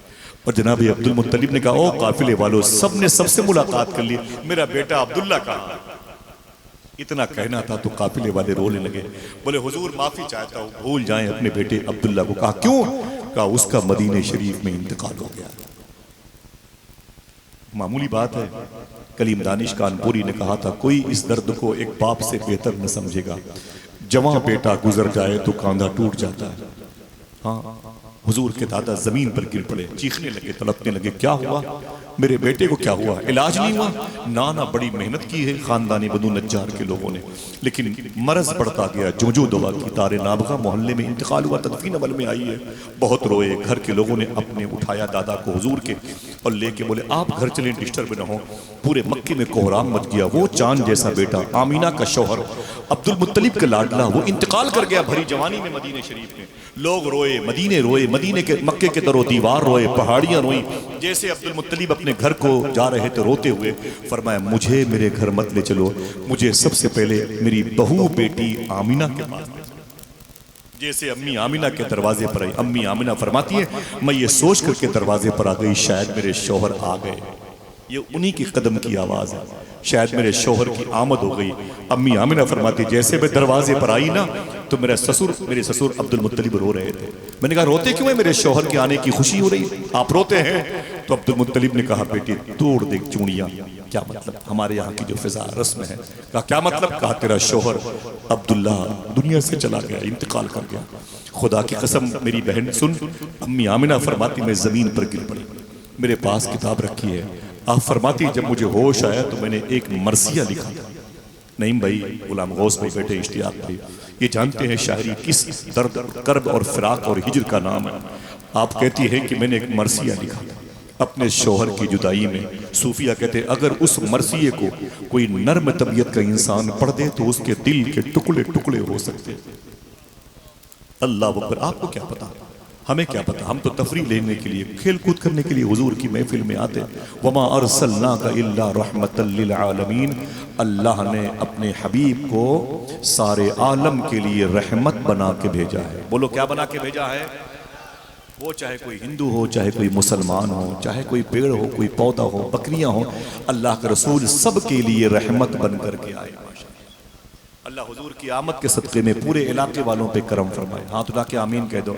आपकी बस्ती पे करम फरमाए, आपकी ज़मीन पे करम फरमाए। हुजूर का जिक्र हो तो ठंडक मिलती है, बीमारियां दूर होती हैं इंशाअल्लाह। जरा कोई फिर से बोल दे सरकार की आमद, सरकार की आमद। माशाअल्लाह। आइए दोस्तों, बड़े अदब और एहतराम के साथ बात करते हैं। अम्मी आमिना कहती मैं रोई। फिर मेरे कबीले के लोगों ने क्या कहा? तवज्जो भाई, मेरे कबीले के लोगों ने क्या कहा? आमिना परेशान मत हो, जब अकेले बोर होना तो मुझे बता देना, हम तेरे भाई हैं। किसी ने कहा हम तेरी माँ हैं, किसी ने कहा हम तेरे ससुर हैं, किसी ने कहा हम तेरी बहन हैं। तो अम्मी आमिना फरमाती क्यों? तो उन लोगों ने कहा कि आप अकेले हो तो मुझे बुला लीजिएगा, हम तन्हाई में आपसे बातें करेंगे। आपके शौहर का इंतकाल हो गया। तो अम्मी आमिना ने क्या कहा? देखना कितने लोग सुभान अल्लाह कहते हैं। उलमा की जूतियां मेरे सर का ताज। अम्मी आमिना फरमाती हैं ऐ मेरे खानदान की औरतों बुजुर्गों, अपने अपने घर चले जाओ, मुझसे क्या बातें करोगे? जब रात भर में मक्का पूरा सो जाता है तो मेरे पेट में जो मेरे शौहर की निशानी है, ये चुपके चुपके मुझसे मोहब्बत की बातें किया करती है। हाय हाय हाय, अल्लाह अकबर। मेरा शौहर इश्क़ रसूल कल्ब की गहराइयों में है, इश्क़ रसूल कल्ब की गहराइयों में है, महफिल सजी हुई मेरी तन्हाइयों में है। अम्मी आमिना कहती जाएं जाएं आप मेरी फिक्र ना करें, आप मेरी फिक्र ना करें। सारी औरतें अपने अपने घर चली आई। अम्मी आमिना फरमाती हैं कि मैं अपने घर पे रहती थी। हुजूर आहिस्ता आहिस्ता 4 महीने के हुए और फिर 5 महीने के हुए, फिर 6 महीने के हुए। हुजूर अपनी माँ के पेट में क्या बड़े हो रहे थे, हुजूर के सदक़े में कायनात बड़ी हो रही है। फिर से लगाए नारा हाथों को उठा के सरकार की आमद। अगर ये मौका मेरी माँ बहनों को मिल जाए तो इतनी जोर से बोले ना कि शहर हिल जाए। अल्लाह ने इनकी आवाज़ को पर्दे में रखा है, लेकिन इनका खामोश रहना ही बोलने के मुतरादिफ है। आप बोलते रहिएगा, दिल कहते सुभान अल्लाह कहते रहिए, ज़्यादा हंगामा नहीं करने का। अल्लाह इस बस्ती पे करम फरमाए। हुजूर गौस पाक की अम्मी जान की जद्दा के सदक़े में आमीन कह दो। अब हुजूर अपनी माँ के पेट में है तकरीबन 5 महीने के, 6 महीने के। और उस वक्त मक्के शरीफ का जो वाटर लेवल था ना, पानी का जो गहराई थी वो बहुत नीचे थी, बहुत नीचे। 800 से लेके 1200 से लेके 1800 2000 फीट पानी नीचे था। आप जिसे कहते हैं वाटर लेवल बहुत नीचे था, वाटर लेवल बहुत नीचे था मक्के शरीफ में, समझ रहे? लेकिन जब अम्मी आमिना पानी भरने जाती थी और लड़कियां पानी भरने जाती, जब बाल्टी खींचती ना तो कमर खिंच जाया करती थी, इतनी देर तक रस्सियां खींचनी पड़ती थी। और उन दिनों अम्मी आमिना बगैर रस्सी के पानी भरने जाती थी। सलमान रजा साहब किबला बैठे, नाते सुनिएगा, हुजूर की आमद पर तबीयत खुश हो जाएगी। बगैर किसी रस्सी के अम्मी आमिना हुजूर की अम्मी बाल्टी लेकर के पानी भर भर के लाती थी, बगैर किसी रस्सी के डोल लेके जाती थी और पानी भर भर के लाती थी। सुभान अल्लाह, देखिए भाई, भर भर के लाती थी। एक बच्चे में सहेलियों ने कहा, है आमिना क्या बात है, तू बगैर रस्सी के पानी भर के लाती, तू बगैर रस्सी के पानी भर के लाती। तो अम्मी आमिना अपनी सहेली का हाथ पकड़ती, बोले चल मेरे साथ कुएं की मुडेर पर, तुझे बताऊं कि मैं पानी कैसे भरती हूँ। अम्मी आमिना अपनी सहेली को लेके कुएं की मुडेर पर जाती और फिर बाल्टी रखती, सहेली को बोलती बैठ, वो बैठ जाती। फिर अम्मी आमिना उसी कुएं में झांक करके देखती थी, उसी कुएं में झांक करके देखती थी। जब झांक करके देखती थी तो उनके पेट में हुजूर की आमद जलवागरी होती थी। नूरे मोहम्मदी, ज़ाते मोहम्मदी उनके पेट में होने की वजह से उनके चेहरे पर हुजूर की मौजूदगी का नूर चमकता था। और जैसे अम्मी आमिना झांक करके देखती, उनकी पेशानी उनके चेहरे पर नूरे मुस्तफ़ा को देखने के लिए पानी नीचे से ऊपर आ जाया और अम्मी आमिना बाल्टी से पानी बासानी भर के लेके चली जाती। तो सहेलियां कहती थी, आमिना तू बड़े कमाल की है, पानी तेरे लिए ऊपर आता है। तो अम्मी आमिना फरमाती, ना ना ना, इसमें मेरा कोई कमाल नहीं, कमाल नूर मुस्तफ़ा का है। जरा फिर से बोलो, नूर वाला आया है, ऊंची आवाज में, नूर वाला आया है। आहिस्ता आहिस्ता सुभान अल्लाह कहोगे। वो मुबारक महीना आ ही गया जिसे रबियुल अव्वल का महीना कहते हैं। अब तक तो हुजूर के आने के नारे लगे, अब आ गए हैं तो नारे लगेंगे, सरकार की आमद, सरकार की आमद। सारे आलम के लिए रहमत बन करके आए। क्या ईसाई, क्या यहूदी, क्या हिंदुइज्म, क्या मुस्लिम, कौन है ऐसा? पेड़ पौधों के लिए हुजूर रहमत, जानवरों के लिए हुजूर रहमत। जरा प्यार से कह दो सुभान अल्लाह। माइकल हार्ड है, किताब लिखता है 500 दुनिया के सबसे टॉप क्लास के आदमी, और सबसे पहला आदमी लिखता है कौन? तो कहता है वो आमिना का लाल। क्यों? मेरा टॉपिक ये होता तो मैं बताता। अभी आपने हिंदुस्तान में किसी को बताया ही नहीं कि इस्लाम किसे कहते हैं। लड़ाइयां हो रही हैं आपस में, वो हिंदू है, वो मुसलमान है, वो हिंदू है, वो मुसलमान है। साहिबो, कभी ये तो सोचो कि वो भी उसी रब का पैदा किया हुआ है जिस रब ने आपको पैदा किया। एक शख्स से नफरत करने का हुक्म है हमारी शरीयत में, जिसके बारे में मेरे इमाम ने कहा, दुश्मने अहमद पे शिद्दत। ये सारी जो फिजा खराब है ना, कोई पड़ा होता है एक्सीडेंटल केस में सड़कों पे, तो आप हिंदू है उसे छोड़ दो, वो कहते हैं मुसलमान तड़प रहे, तड़पने दो। ना ना ना ना मेरे भाई, आपको उस वक्त ये आयत याद आनी चाहिए, हुजूर सारे आलम के लिए रहमत। अगर कोई गैर भी आपकी गली में जख्मी हो, भूखा हो, तो उसकी तीमारदारी करो, उसके खान पान का इंतजाम करो। इंशाअल्लाह बोले तब ना पता चलेगा कि वो रहमतुल लिल आलमीन है, रहमतुल लिल मुस्लिमीन नहीं। बोलो भाई बोलो, अपनी प्रॉपर्टी बना ली हुजूर को, हुजूर के किरदार को भी नहीं अपनाया। बताएं भाई, हुजूर के कैरेक्टर को भी नहीं अपनाया। फिर से बोले, सरकार की आमद। आहिस्ता आहिस्ता हुजूर की आमद का वो मुबारक महीना आ गया जिसे रबियुल अव्वल का महीना। मेरी बहनों सुनना, बहुत डिलीवरी केसेस में आपने जचा खाने पे, डिलीवरी होम में आपने अपना वजूद क़याम की सूरत में रखा होगा। आज मैं बताता हूँ हुजूर कैसे पैदा हुए। सुभान अल्लाह, मेरा दिल बड़ा लगा। उलमा इकराम बैठे हुए, वाकई भली लोग कम है तो होता रहता है, वो लोग कम क्या है, बड़ी मोहब्बत वाले लोग माशाल्लाह। अल्लाह सलामत रखे आप सबको। किसी भी गरीब के घर में कोई बेटी हो तो अल्लाह उसके लिए अच्छे रिश्ते अता फरमाए, आमीन कह लो। कोई जेल में बेकसूर, चाहे वो हिंदू हो चाहे मुसलमान हो, अल्लाह उसकी रिहाई अता फरमाए, आमीन कह लो। हुजूर के आने का मकसद समझ लोगे तो हिंदुस्तान में मोहब्बत की फिजा कायम हो जाएगी। हम ये तो ये नहीं कहते कि वो गैर मुस्लिम लोग हमें क्यों परेशान करते हैं, हम ये कहते हैं कि हम परेशानी वाला काम ही करते हैं। हमें उनसे क्या मतलब है?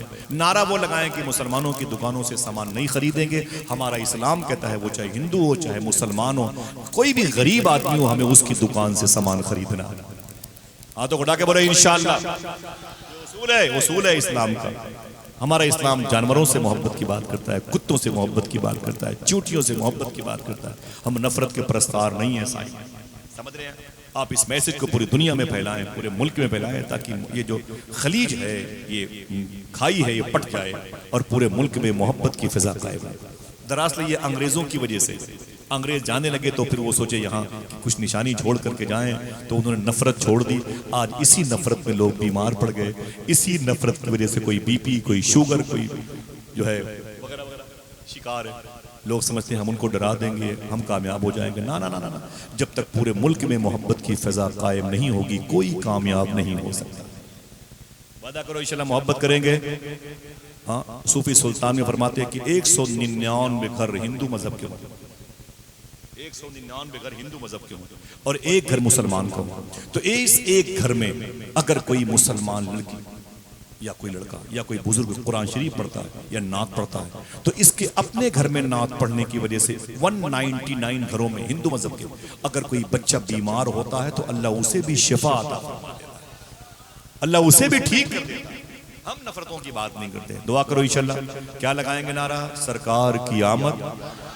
ऊंची बोले, सरकार की आमद।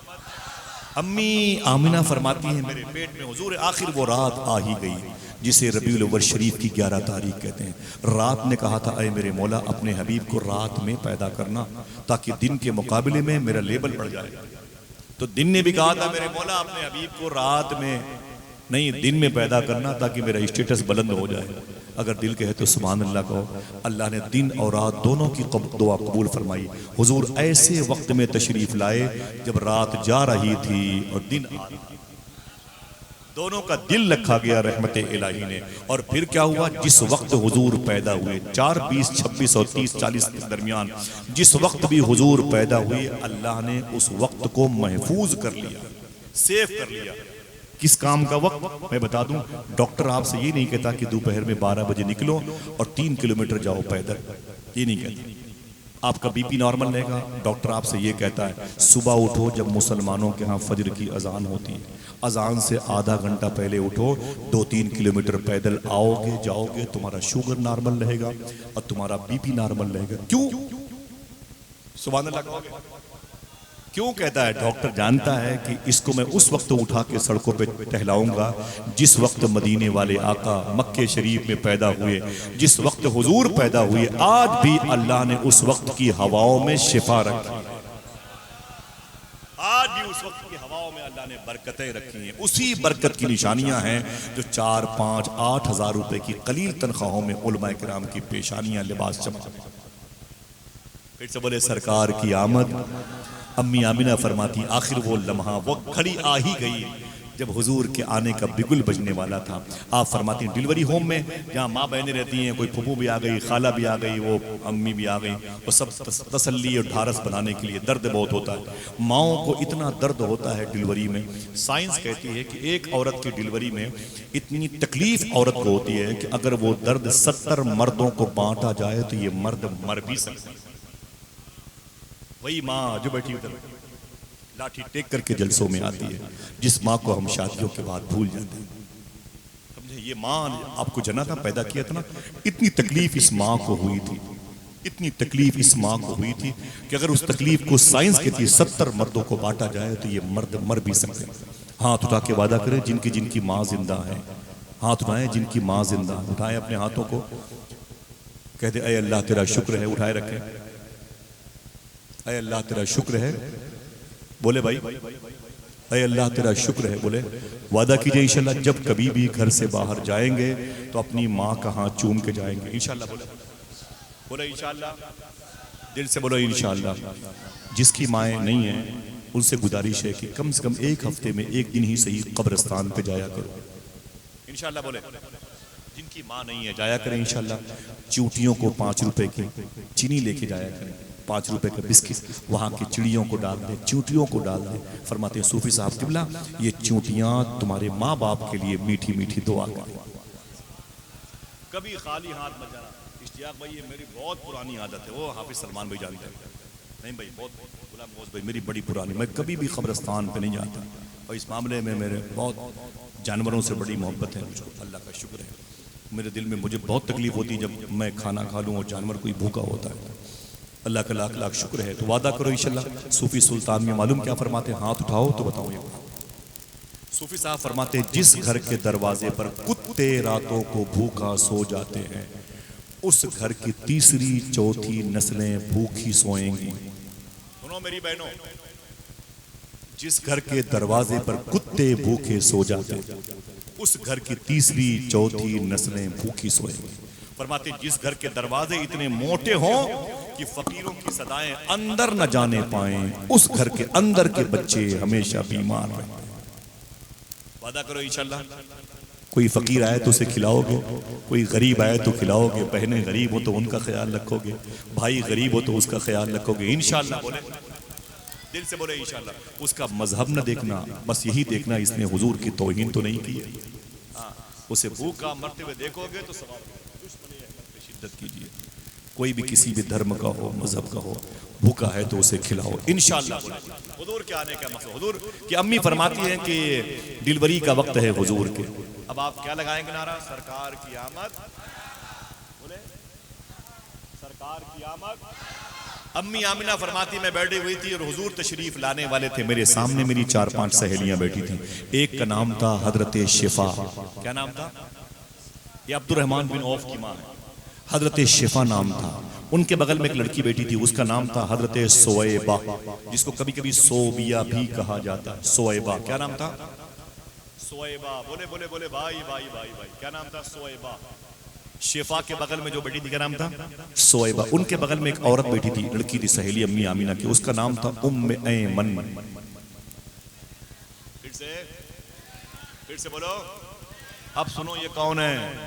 मना करूंगा तब भी सुभान अल्लाह कहोगे। अल्लाह के रसूल फरमाते उम्मे ऐमन मेरी माँ के बाद ये मेरी माँ है। हाय हाय हाय सुभान अल्लाह। मेरी माँ के बाद ये मेरी माँ है। उम्मे ऐमन से हुजूर ने बड़ी मोहब्बत की है। अल्लाह अकबर। अपनी बेटी फातिमा की शादी में इनको उनके साथ उनकी ससुराल हुजूर ने भेजा था। नाम क्या है? उम्मे, क्या जुमला है? उम्मे ऐमन मेरी माँ के बाद मेरी माँ। अल्लाह। आका करीम सल्लल्लाहु अलैहि वसल्लम की अम्मी के सामने ये शिफा, ये सोएबा, ये उम्मे ऐमन। करीब में एक और लड़की बैठी थी, उसका नाम था हजरत फातिमा। कुछ न समझो यार, नाम सुन के तो सुभान अल्लाह कहना चाहिए। फातिमा बिन्त नक़विया बैठी थी। उनके करीब में एक रवायत है फातिमा बिन्त असद बैठी थी। ये असद की बेटी फातिमा है, वो नक़विया की बेटी फातिमा है। ये फातिमा बिन्त असद मौला अली की माँ है। जीते रहिए माशाअल्लाह। ये इमाम हुसैन, इमाम हसन, मखदूमा ज़ैनब की दादी हैं। इमाम ज़ैनुल आबिदीन की सगी परदादी हैं। हुजूर की चची भी हैं, हुजूर की समधिन भी हैं। ये बैठी हुई थी। अब ये चारों पांचों खवातीन बैठी हुई थी और हुजूर तशरीफ लाने वाले हैं। आप कौन सा लगाएंगे नारा? सरकार की मरहबा, सरकार की आमद। अम्मी आमिना फरमाती यही नहीं, अचानक मैंने देखा कि मेरे घर के आंगन में कुछ लड़कियां, पतली पतली लड़कियां और खजूरों जैसी लंबी लंबी लड़कियां, कभी मेरे घर में इधर से उधर, कभी उधर से इधर, कभी इधर से उधर घूमती। मैंने उन लड़कियों से कहा इधर आओ, इधर आओ, ताल बिनात, इधर इधर, ए बच्ची उधर आओ। तो वो लड़कियां मेरे सामने आ गई। अम्मी आमिना फरमाती तुम कौन हो जो मेरे घर पे आई हो, दंदनाती हुई इधर से उधर चल रही हो, देखना कौन कौन सुभान अल्लाह कहता है। तो उन लड़कियों ने कहा अरे अम्मी आमिना, हम जन्नत की हो रहे हैं, हुजूर के इस्तकबाल के लिए आए हुए हैं। अल्लाह अल्लाह अल्लाह, जरा प्यार से कह दो। मैंने बड़ी खुशी का इजहार किया, वाकई कि अल्लाह का बड़ा करम है, मेरे शहजादे के बड़े मर्तबे हैं। अचानक मैंने देखा कि 4-5 औरतें बड़े बन संवर के, बन ठन के, बड़ी मेंटेन होके बैठी थी अचानक मेरे घर के आंगन में। मैंने कहा भाई आप लोग कौन हैं, आप लोग कौन है? तो उनमें से एक औरत ने कहा आप मुझे नहीं पहचानती। मैंने कहा नहीं। बोले मुझे आसिया कहते हैं, फिरौन की बीवी हूँ, फिरौन का ईमान पर खात्मा नहीं हुआ, वो काफिर असली से बदतर, और मैं ईमान कामिल के साथ दुनिया से गई हूँ, मेरा नाम आसिया है, मैं जन्नत से आई हूँ। मैंने कहा अच्छा आपके बगल में ये कौन है? आप कौन है भाई? पूछा खातून से, औरत से, अम्मी आमिना आप कौन है? बहुत बन संवर के बैठी थी। बोले अम्मी आमिना आप मुझे नहीं पहचानती। कहा नहीं। कहा बोलोगे सुभान अल्लाह, आप मुझे नहीं पहचानती? कहा नहीं। कहा सुने मेरे ही बेटे के कदम की ठोकर से जमजम का पानी निकला था, दुनिया मुझी को हजरत हाजरा के नाम से। बोले आपके बगल में ये जनाबे सारा बैठी हैं, कुछ रवायत में हव्वा के बारे में जिक्र है, ये जनाबे सारा बैठी हैं, जनाबे हव्वा बैठी हैं, उनके बगल में एक खातून थी बड़ी खूबसूरत और बड़ी दीदा ज़ेब, बड़ी जाजिब, बड़ी मुबारक सीरत व सूरत में नजर आ रही थी। मैंने कहा आप कौन है बहन? उन्होंने कहा अरे अम्मी आमिना आपने मुझे नहीं पहचाना। मैंने कहा नहीं आप है कौन? तो उस मुबारक खातून ने कहा दुनिया मुझको हजरत मरियम के नाम से जानती है। जरा हाथ उठा के बोले क्या? बोले बोले बोले सबसे बड़ी ड्यूटी कलंदर निभा रहा है। देखो सबसे बड़ी ड्यूटी कलंदर, माशाअल्लाह। कलंदर हाथ उठा के बोलो सुभान अल्लाह, माशाअल्लाह। वो समझे तब ना कलंदर। कैस सहरा में अकेला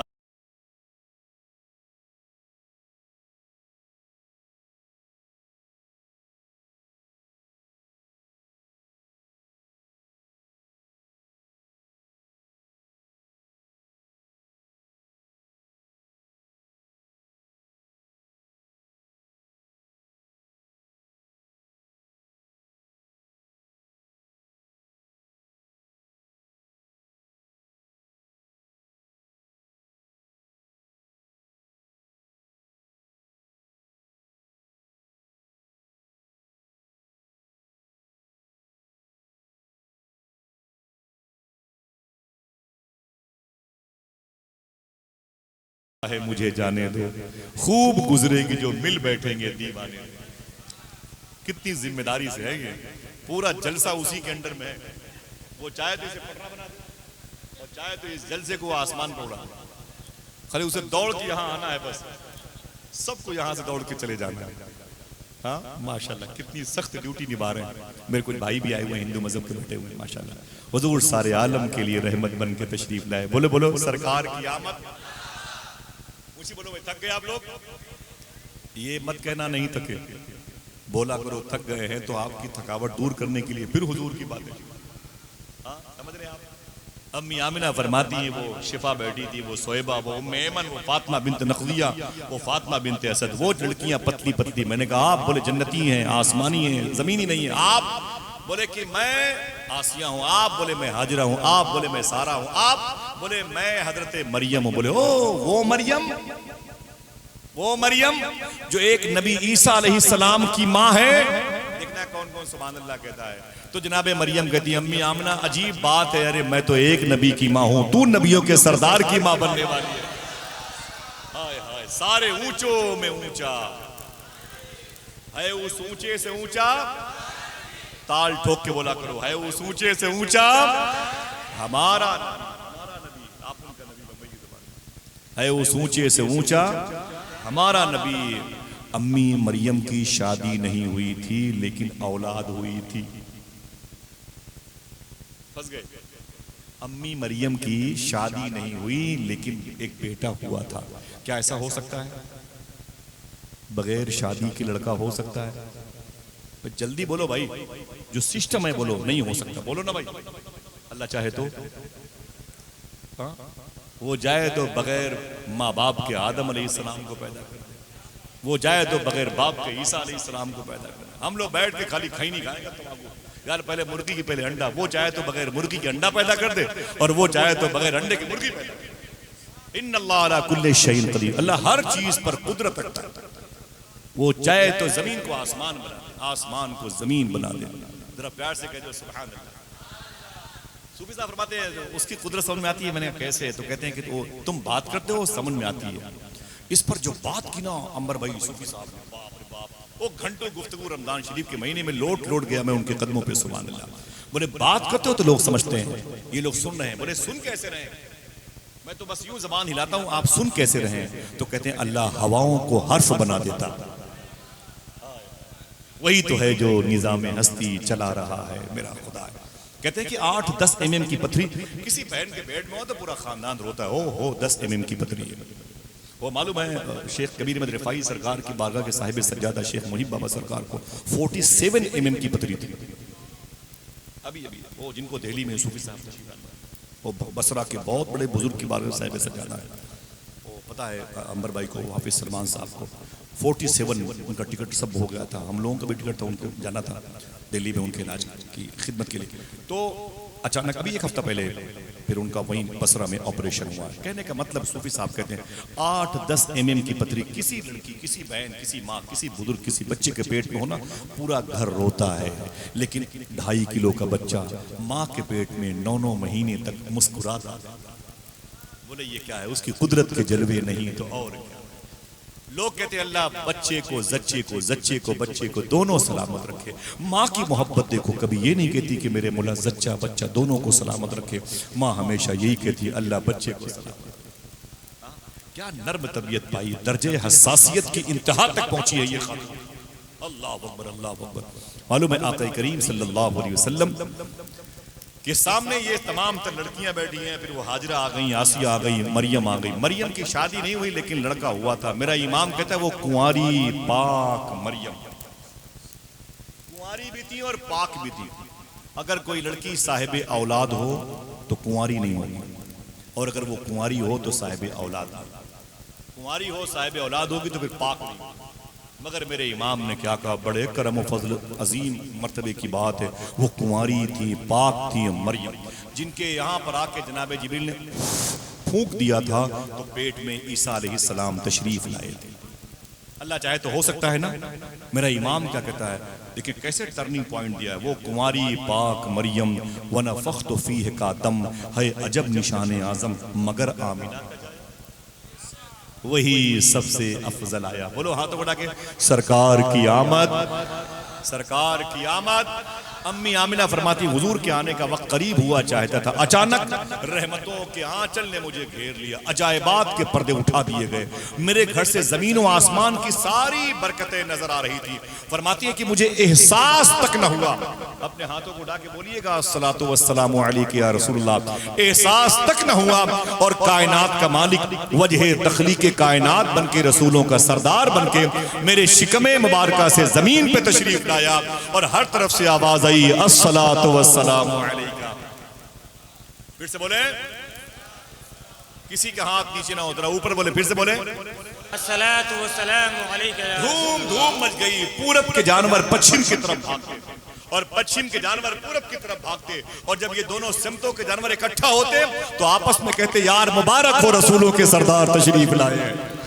जमीन व आसमान ने बगलगीर होकर के एक दूसरे को मुबारकबादियां पेश की, हर दरख्तों की पत्तियों ने एक दूसरे को मुबारकबादियां पेश की, हर जानवर परिंदे तयूर को किताब में लिखा। अल्लाह ने कुव्वते गोयाई बख्शी, वो परिंदे आपस में बातें करते मुबारक हो आमिना का लाल आ गया। अल्लाह अल्लाह अल्लाह। अल्लाह के रसूल जमीन पे तशरीफ लाए। जरा एक आदमी फिर से खड़े होकर लाए, लगाए नारा सरकार की आमद, माशाअल्लाह, और पूरा मजमा दोनों हाथों को उठा के जवाब दिया माशाअल्लाह, बहुत बहुत मुबारक हो माशाअल्लाह।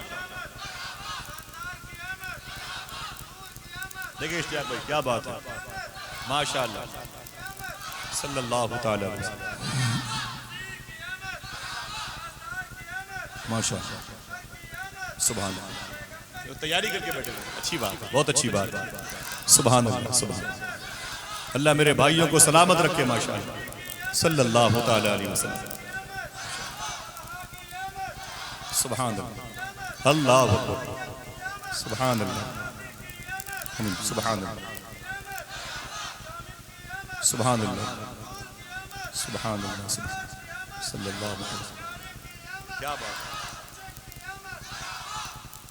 बहुत बहुत माशाअल्लाह, मुबारक हो, सुभान अल्लाह। इनके लिए तो कम से कम बोल दो सुभान अल्लाह, माशाअल्लाह माशाअल्लाह। इसमें सब लिखा हुआ है, इसको हमेशा चार्ज करके बैठा करो, एंड टाइम पे पता लगा कि हाँ है कि नहीं।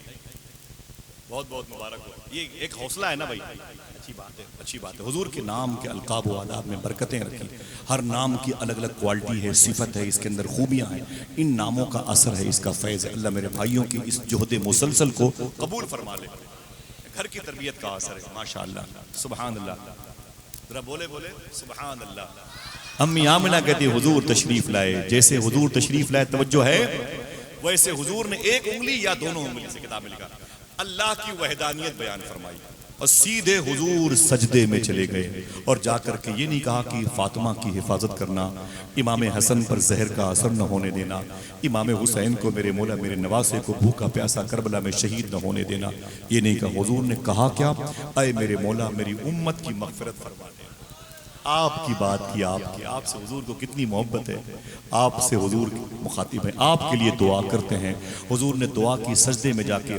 अम्मी आमिना ने अभी हुजूर को छुआ नहीं है, माँ है अभी छुआ नहीं है, फट से अपने हाथों को बढ़ाया। हजरत शिफा ने सबसे पहले अगर किसी लड़की ने हुजूर को उठाया अपनी गोद में तो अब्दुर्रहमान बिन औफ की माँ हजरत शिफा। बोले बोले बोले क्या नाम लिया मैंने? हजरत शिफा। सुभान अल्लाह कहोगे? जनाबे हजरत शिफा ने हुजूर को जैसे अपनी गोद में लिया, किसी ने कहा नहला दिया जाए तो कहा गौर से देखो ये तो नहाए हुए पैदा हुए। किसी ने कहा हुजूर की आंखों में सुरमे लगा दिए जाए, कहा आंखों में सुरमे लगे हुए हैं। किसी ने कहा हुजूर की पुश्त पे, हुजूर के बदन पे इत्र मल दिया जाए तो आवाज आई घर की सारी खुशबू इन्हीं की वजह से आ रही है, बू पे चलते हैं भटकने वाले।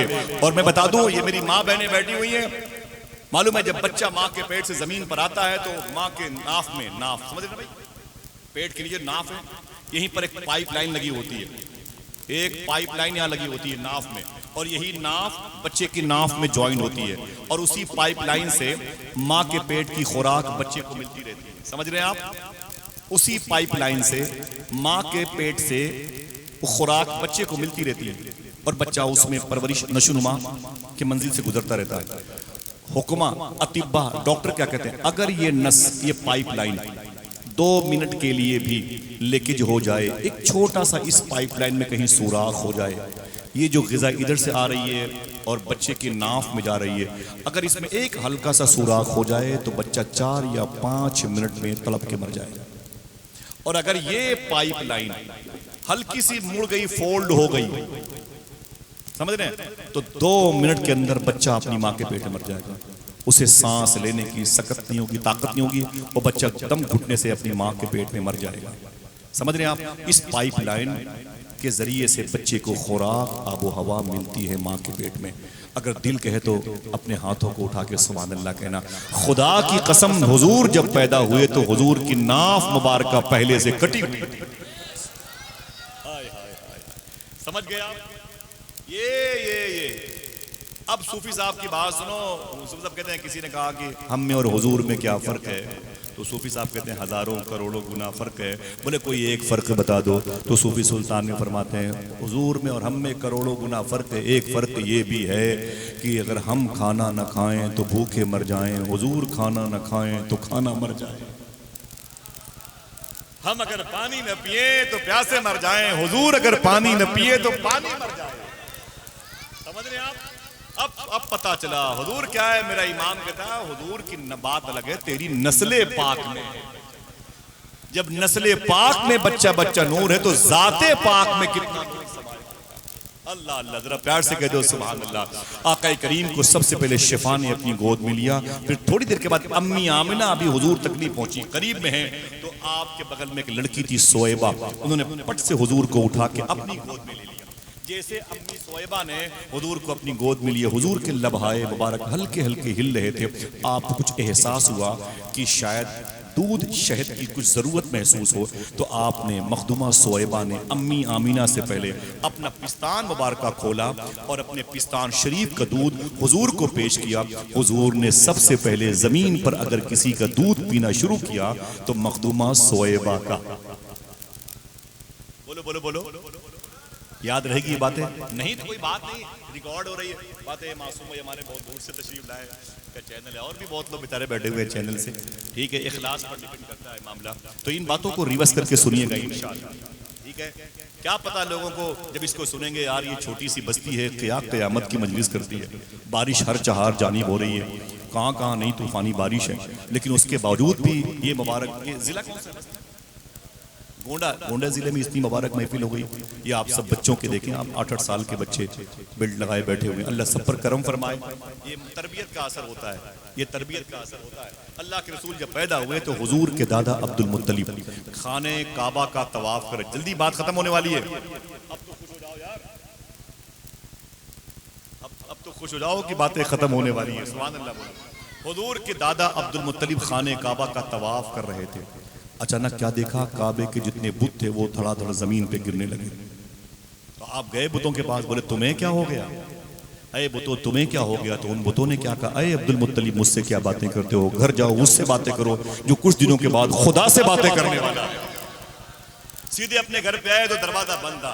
आपने दरवाजे पे दस्तक दी, अंदर से आवाज आई, कौन। तो कहा मैं उस पैदा होने वाले का बाप यानी दादा, मैं काबे का मुजव्वर मुतवल्ली अब्दुल मुत्तलिब। दरवाजा खोले, मैं हुजूर को देखना चाहता हूं। अंदर से आवाज आई, चुपचाप खड़े रहो, अभी तो जन्नत की हूरें बारी बारी हुजूर का दीदार कर रही है। अल्लाह अल्लाह। खड़े थे, बहुत देर के बाद दरवाजा खुला। जनाबे अब्दुल मुत्तलिब घर के अंदर तशरीफ लेके सीधे डिलीवरी होम में, जचा खाने में। औरतें मुझे माफ करें, मेरी माँ मेरी बहन माफ करे, जिस रूम में बच्चे की पैदाइश होती है इस कदर कुर्बानियों का वो रूम होता है, ब्लीडिंग की वजह से, ज्यादा खून के निकलने की वजह से बदबू रहती है, ताफुन रहती है, घुटन का माहौल रहता है, एक चीखो पुकार की फिजा रहती है, अजीब व गरीब कैफियत रहती है। अल्लाह ताला मेरी माँ बहनों पर करम फरमाए और उनकी औलादों को उनकी ताज़ीम करने वाला बनाए, उनके एहसानात का बदला अल्लाह ही देने वाला है। जैसे जनाब अब्दुल मुत्तलिब कमरे के अंदर गए डिलीवरी होम में, कहते हैं वहाँ कोई बदबू नहीं थी, खुशबू ही खुशबू नजर आ रही थी। मैंने देखा अपनी बहू बेटी से, तो वो खड़ी हो गई, कहा मेरे अब्बू मुबारक को हुजूर तशरीफ़ लाए हैं। मैंने कहा कहाँ हैं, कहा आराम कर रहे हैं। मैंने कहा मुझे दिखाएं तो मैंने गौर से देखा तो हुजूर हरे रंग की चादर शरीफ बिछाए हुए और सफ़ेद रंग की चादर शरीफ ओढ़े हुए हुजूर आराम कर रहे थे। मैंने कहा आए आमीना, अगर जहमत न हो तो हुजूर को मेरी गोद में दे दे। आपने उठाया। अब्दुल मुत्तलिब कहते हैं जैसे हुजूर मेरी गोद में आए, मुझे लगा जैसे पूरी कायनात मेरी गोद में आ गई है। अल्लाह अल्लाह। अब्दुल मुत्तलिब कहते हैं मैंने हुजूर को लिया, क्या मतलब, फिर मेरी नीयत ये थी रुख से नकाब उठाओ, बड़ी देर हो गई, माहौल को तिलावत कुरान किए हुए। मैंने कहा आमीना, अगर जहमत न हो तो जरा हुजूर के चेहरे से नकाब तो उठाओ, मैं हुजूर को देख लूं। मैंने अपनी आंख की रोशनी इसीलिए अल्लाह से मांगी है कि तेरे हबीब के जलवे को देखूं। अम्मी आमीना फरमाती जैसे मैंने हुजूर के चेहरे से वो कपड़ा हटाया, अब्दुल मुत्तलिब चीख पड़े।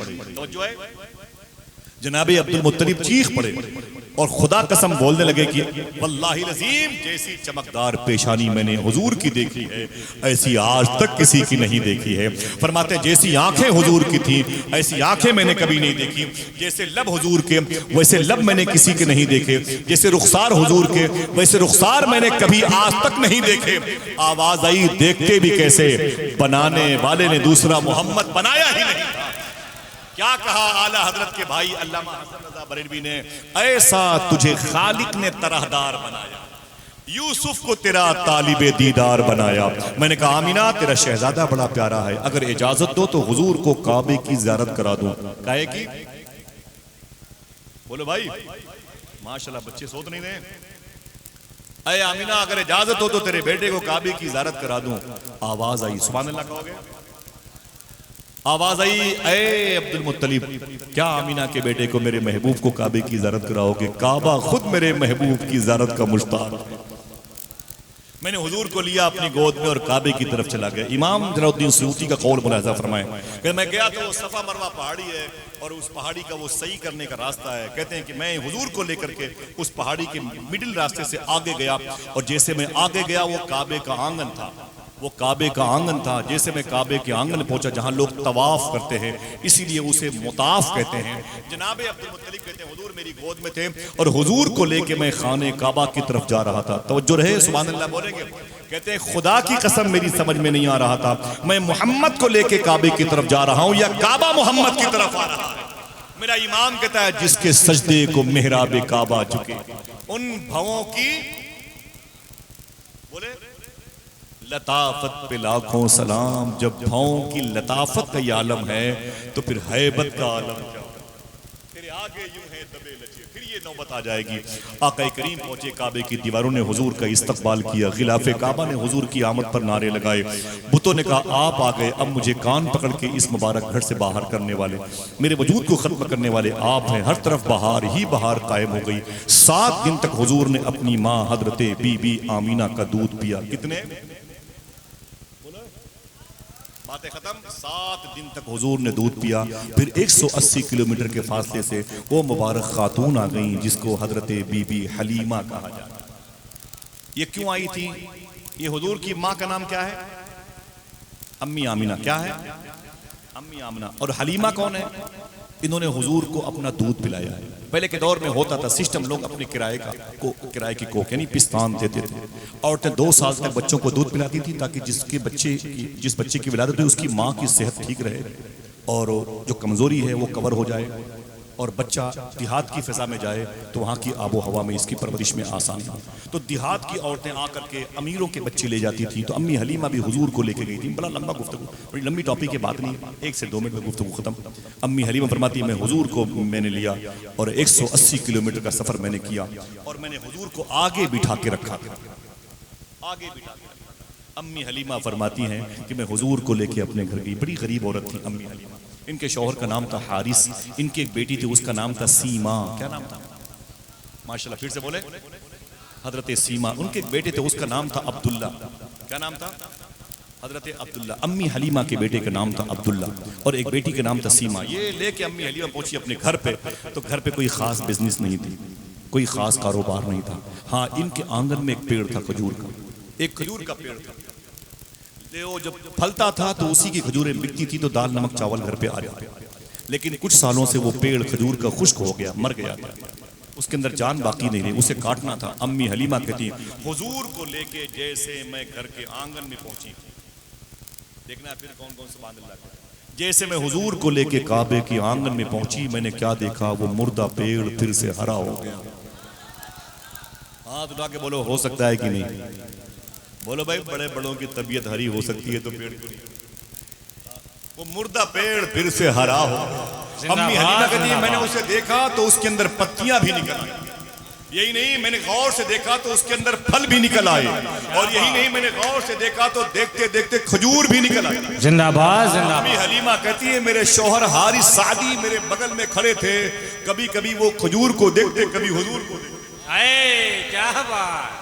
और खजूरें पक भी गई, खजूरें पक भी गई। मैंने कहा कि अरे मेरे शौहर हारिस देर मत करो, इसे टोकरे में रखो, काट करके जाके इसे बेच के आओ साथ की मंडी में।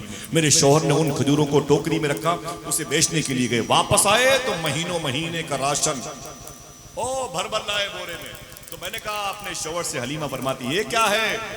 तो मेरे शौहर ने कहा खजूरें बड़ी महंगी बिकी हैं। क्या बात! आपकी बिकी होती तो उछल उछल के सुभान अल्लाह के बोलो भाई, खजूरें बड़ी महंगी बिकी हैं। बोले खजूरें बड़ी महंगी बिकी हैं, ये महीनों महीनों का राशन आ गया, अब चूल्हे डेली जलेंगे। हुजूर के कदम के करीब से आवाज आई, क्या मतलब? मतलब ये हुआ आए हलीमा तू क्या मुझे पालेगी, मैं खुद तेरे पूरे खानदान को पालने के लिए आ गया हूं। जिंदाबाद। शायर कहता है उसे साथ अपने तू लाई हलीमा है जिसकी खुदा तक रसाई। क्या बात! तेरे बेटे जो खर्च करते हैं घर में वो है आमिना की कमाई हलीमा।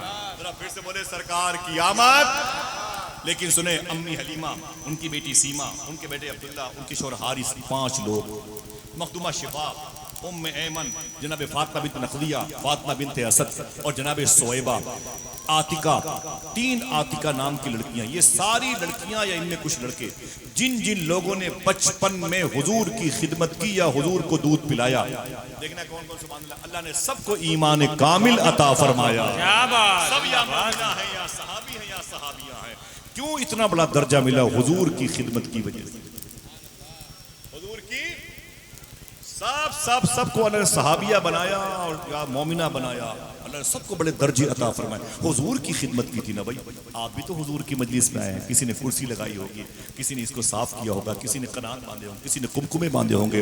अभी 100 साल पहले निबहान रमल्ला गाजा खानी यूनुस के बगल में निबहान में बुजुर्ग गुजरे हैं, आला हजरत की किताबों पर जिनकी तकरीर है, मुकदमा है, जिनको शेख यूसुफ बिन इस्माइल नबहानी कहा जाता है। उनकी जवानी के दिन में शादी हुई, लड़की बड़ी खूबसूरत थी।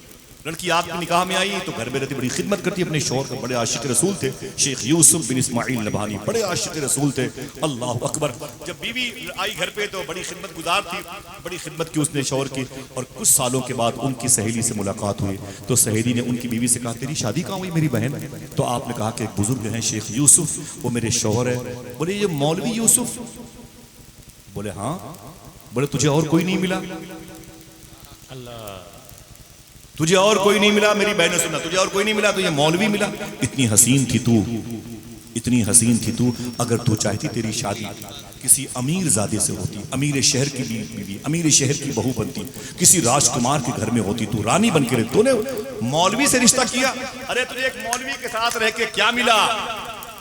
शेख यूसुफ बिन इस्माइल नबहानी की बीवी रोने लगी, खुदा की कसम कोई खामोश ना रहे। कहा क्या? कहा ये बता कि तुझे इस मौलवी के साथ रिश्ता करके क्या मिला? तड़पेंगे, बोलेंगे सुभान अल्लाह। इजाजत दीजिएगा। शेख यूसुफ की बीवी ने कहा है मेरी बहन सुन, तूने मुझसे कहा कि तुझे इस मौलवी से रिश्ता करके क्या मिला, मैं बताऊं आपको? कहा क्या? कहा इस मौलवी की खिदमत करने के बदले से अल्लाह ने मुझे 86 मरतबे मदीने वाले आका की जियारत का शरफ अता फरमाया। जिंदाबाद जिंदाबाद। 14 कम 100 मरतबे मैंने ख्वाब में हुजूर को देखा है, इसी की खिदमत की वजह से।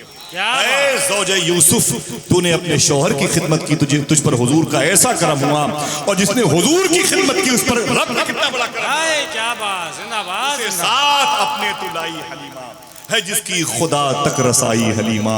तेरे बेटे जो खर्च करते हैं घर में, वो है आमीना की कमाई हलीमा। जरा हाथों को उठा के बोलो सरकार की आमद। मेरे भाई ने लगाया नारा, इनके अलावा कोई और है? एक लगाया नारा, माशाल्लाह, सुभान अल्लाह सुभान अल्लाह। अल्लाह सलामत रखे माशाल्लाह।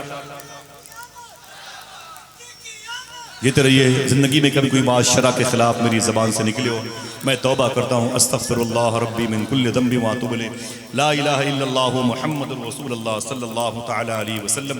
अल्लाह का शुक्र, बहुत सारी बातें हैं मेरे भाई, बड़े भाई अंबर भाई जानते हैं, सीधना शेख के हवाले से मैं करता हूँ बहुत सारी बातें। लोग बोलते हैं ये कहाँ से, ये कहाँ से, ये कहाँ से। अल्लाह का शुक्र है कि ऐसी कोई बात अब तक मैंने नहीं कही शेख के बारे में जो बगैर किसी दलील के हो। क्या बात। हर नुक्ते ज़बरज़ेर का मैं जिम्मेदार हूँ अल्लाह की बारगाह में। मैंने एक बात कही, एक साहब ने फ़ोन करके पूछा कि मैंने कहा कि हुज़ूर गौसे आज़म का नाम जो बेवजू लेता था वो मर जाता था। बोले ये कहाँ लिखा? मैंने कहा ऐसी किताब का हवाला दूंगा जिससे इत्तिफाक आला हजरत को भी है। मैंने वो पेज भी भेजा, वो सफ़ा भेजा, मैंने कहा ये किताब है, इसे देख लो, इसे पढ़ लो। और फिर मैंने कहा मर जाने से मुराद ये है, मर जाना नहीं, मर जाने से मुराद ये है दिल का मुर्दा हो जाना। मर जाने से मुराद ये है दिल का मुर्दा हो जाना। इख्तलाफात पे मत जाएं, आइए मोहब्बत की बातें करें, दुआ करें अल्लाह हमारे उसूल को, शरीयत मुस्तफ़ी के उसूल का गुलाम, उसी के ज़ेरे असर हम हों, पूरी दुनिया में अमन सुकून कायम हो और मोहब्बत की फ़िज़ा कायम हो। आला हज़रत सरकार के मसलक व मशरब की राह पे चलें। और मेरी दुआ है, एक मिनट दुरूद शरीफ पढ़ें। अल्लाहुम्मा सल्ली अला सय्यिदना व शफ़ीअना व नबिय्यिना मौलाना नूर का मोहम्मद व अला आलि मोहम्मद बिअदद कुल्लि मालूमिन लक। बिलखुसूस ये दुरूद शरीफ जो आपने पढ़ा है, इसको फ़लस्तीनियों की रूह को नज़र फरमा दे अल्लाह। सूफी साहब फरमाते हैं फ़लस्तीनियों की मदद करने का यही तरीका है कि उनको रोज़ाना 5 मरतबे ही सही दुरूद पढ़ के बख्श दिया कर। क्या बात। यही उनकी मदद कर सकते हैं। ठीक है इंशाल्लाह। बोले सरकार की आमद। मरहबा। नूर वाला आया है, नूर लेकर आया, नूर वाला आया है, नूर लेकर आया। मुशाहिद भाई के और दोस्तों को, बच्चों को, जवानों को, प्रधान जी को, पूरे गाँव के लोगों को बहुत बहुत मुबारकबाद पेश करता हूँ। मैंने सोचा भी नहीं था कि इस छोटी सी बस्ती में इतनी बड़ी महफिल हो जाएगी। आपके इखलास की वजह से है, बहुत बहुत मुबारक हो। इजाज़त दें, फिर किसी मौके पर मुलाकात होगी इंशाल्लाह। अस्सलामु अलैकुम व रहमतुल्लाहि व बरकातुहू। अम्बर भाई की नात सुनने के लिए मैं भी आपके करीब बैठूंगा इंशाल्लाह। आप भी बैठेंगे, जाएंगे तो नहीं इंशाल्लाह? नहीं इंशाल्लाह। इजाज़त दें, अस्सलामु अलैकुम। वालेकुम।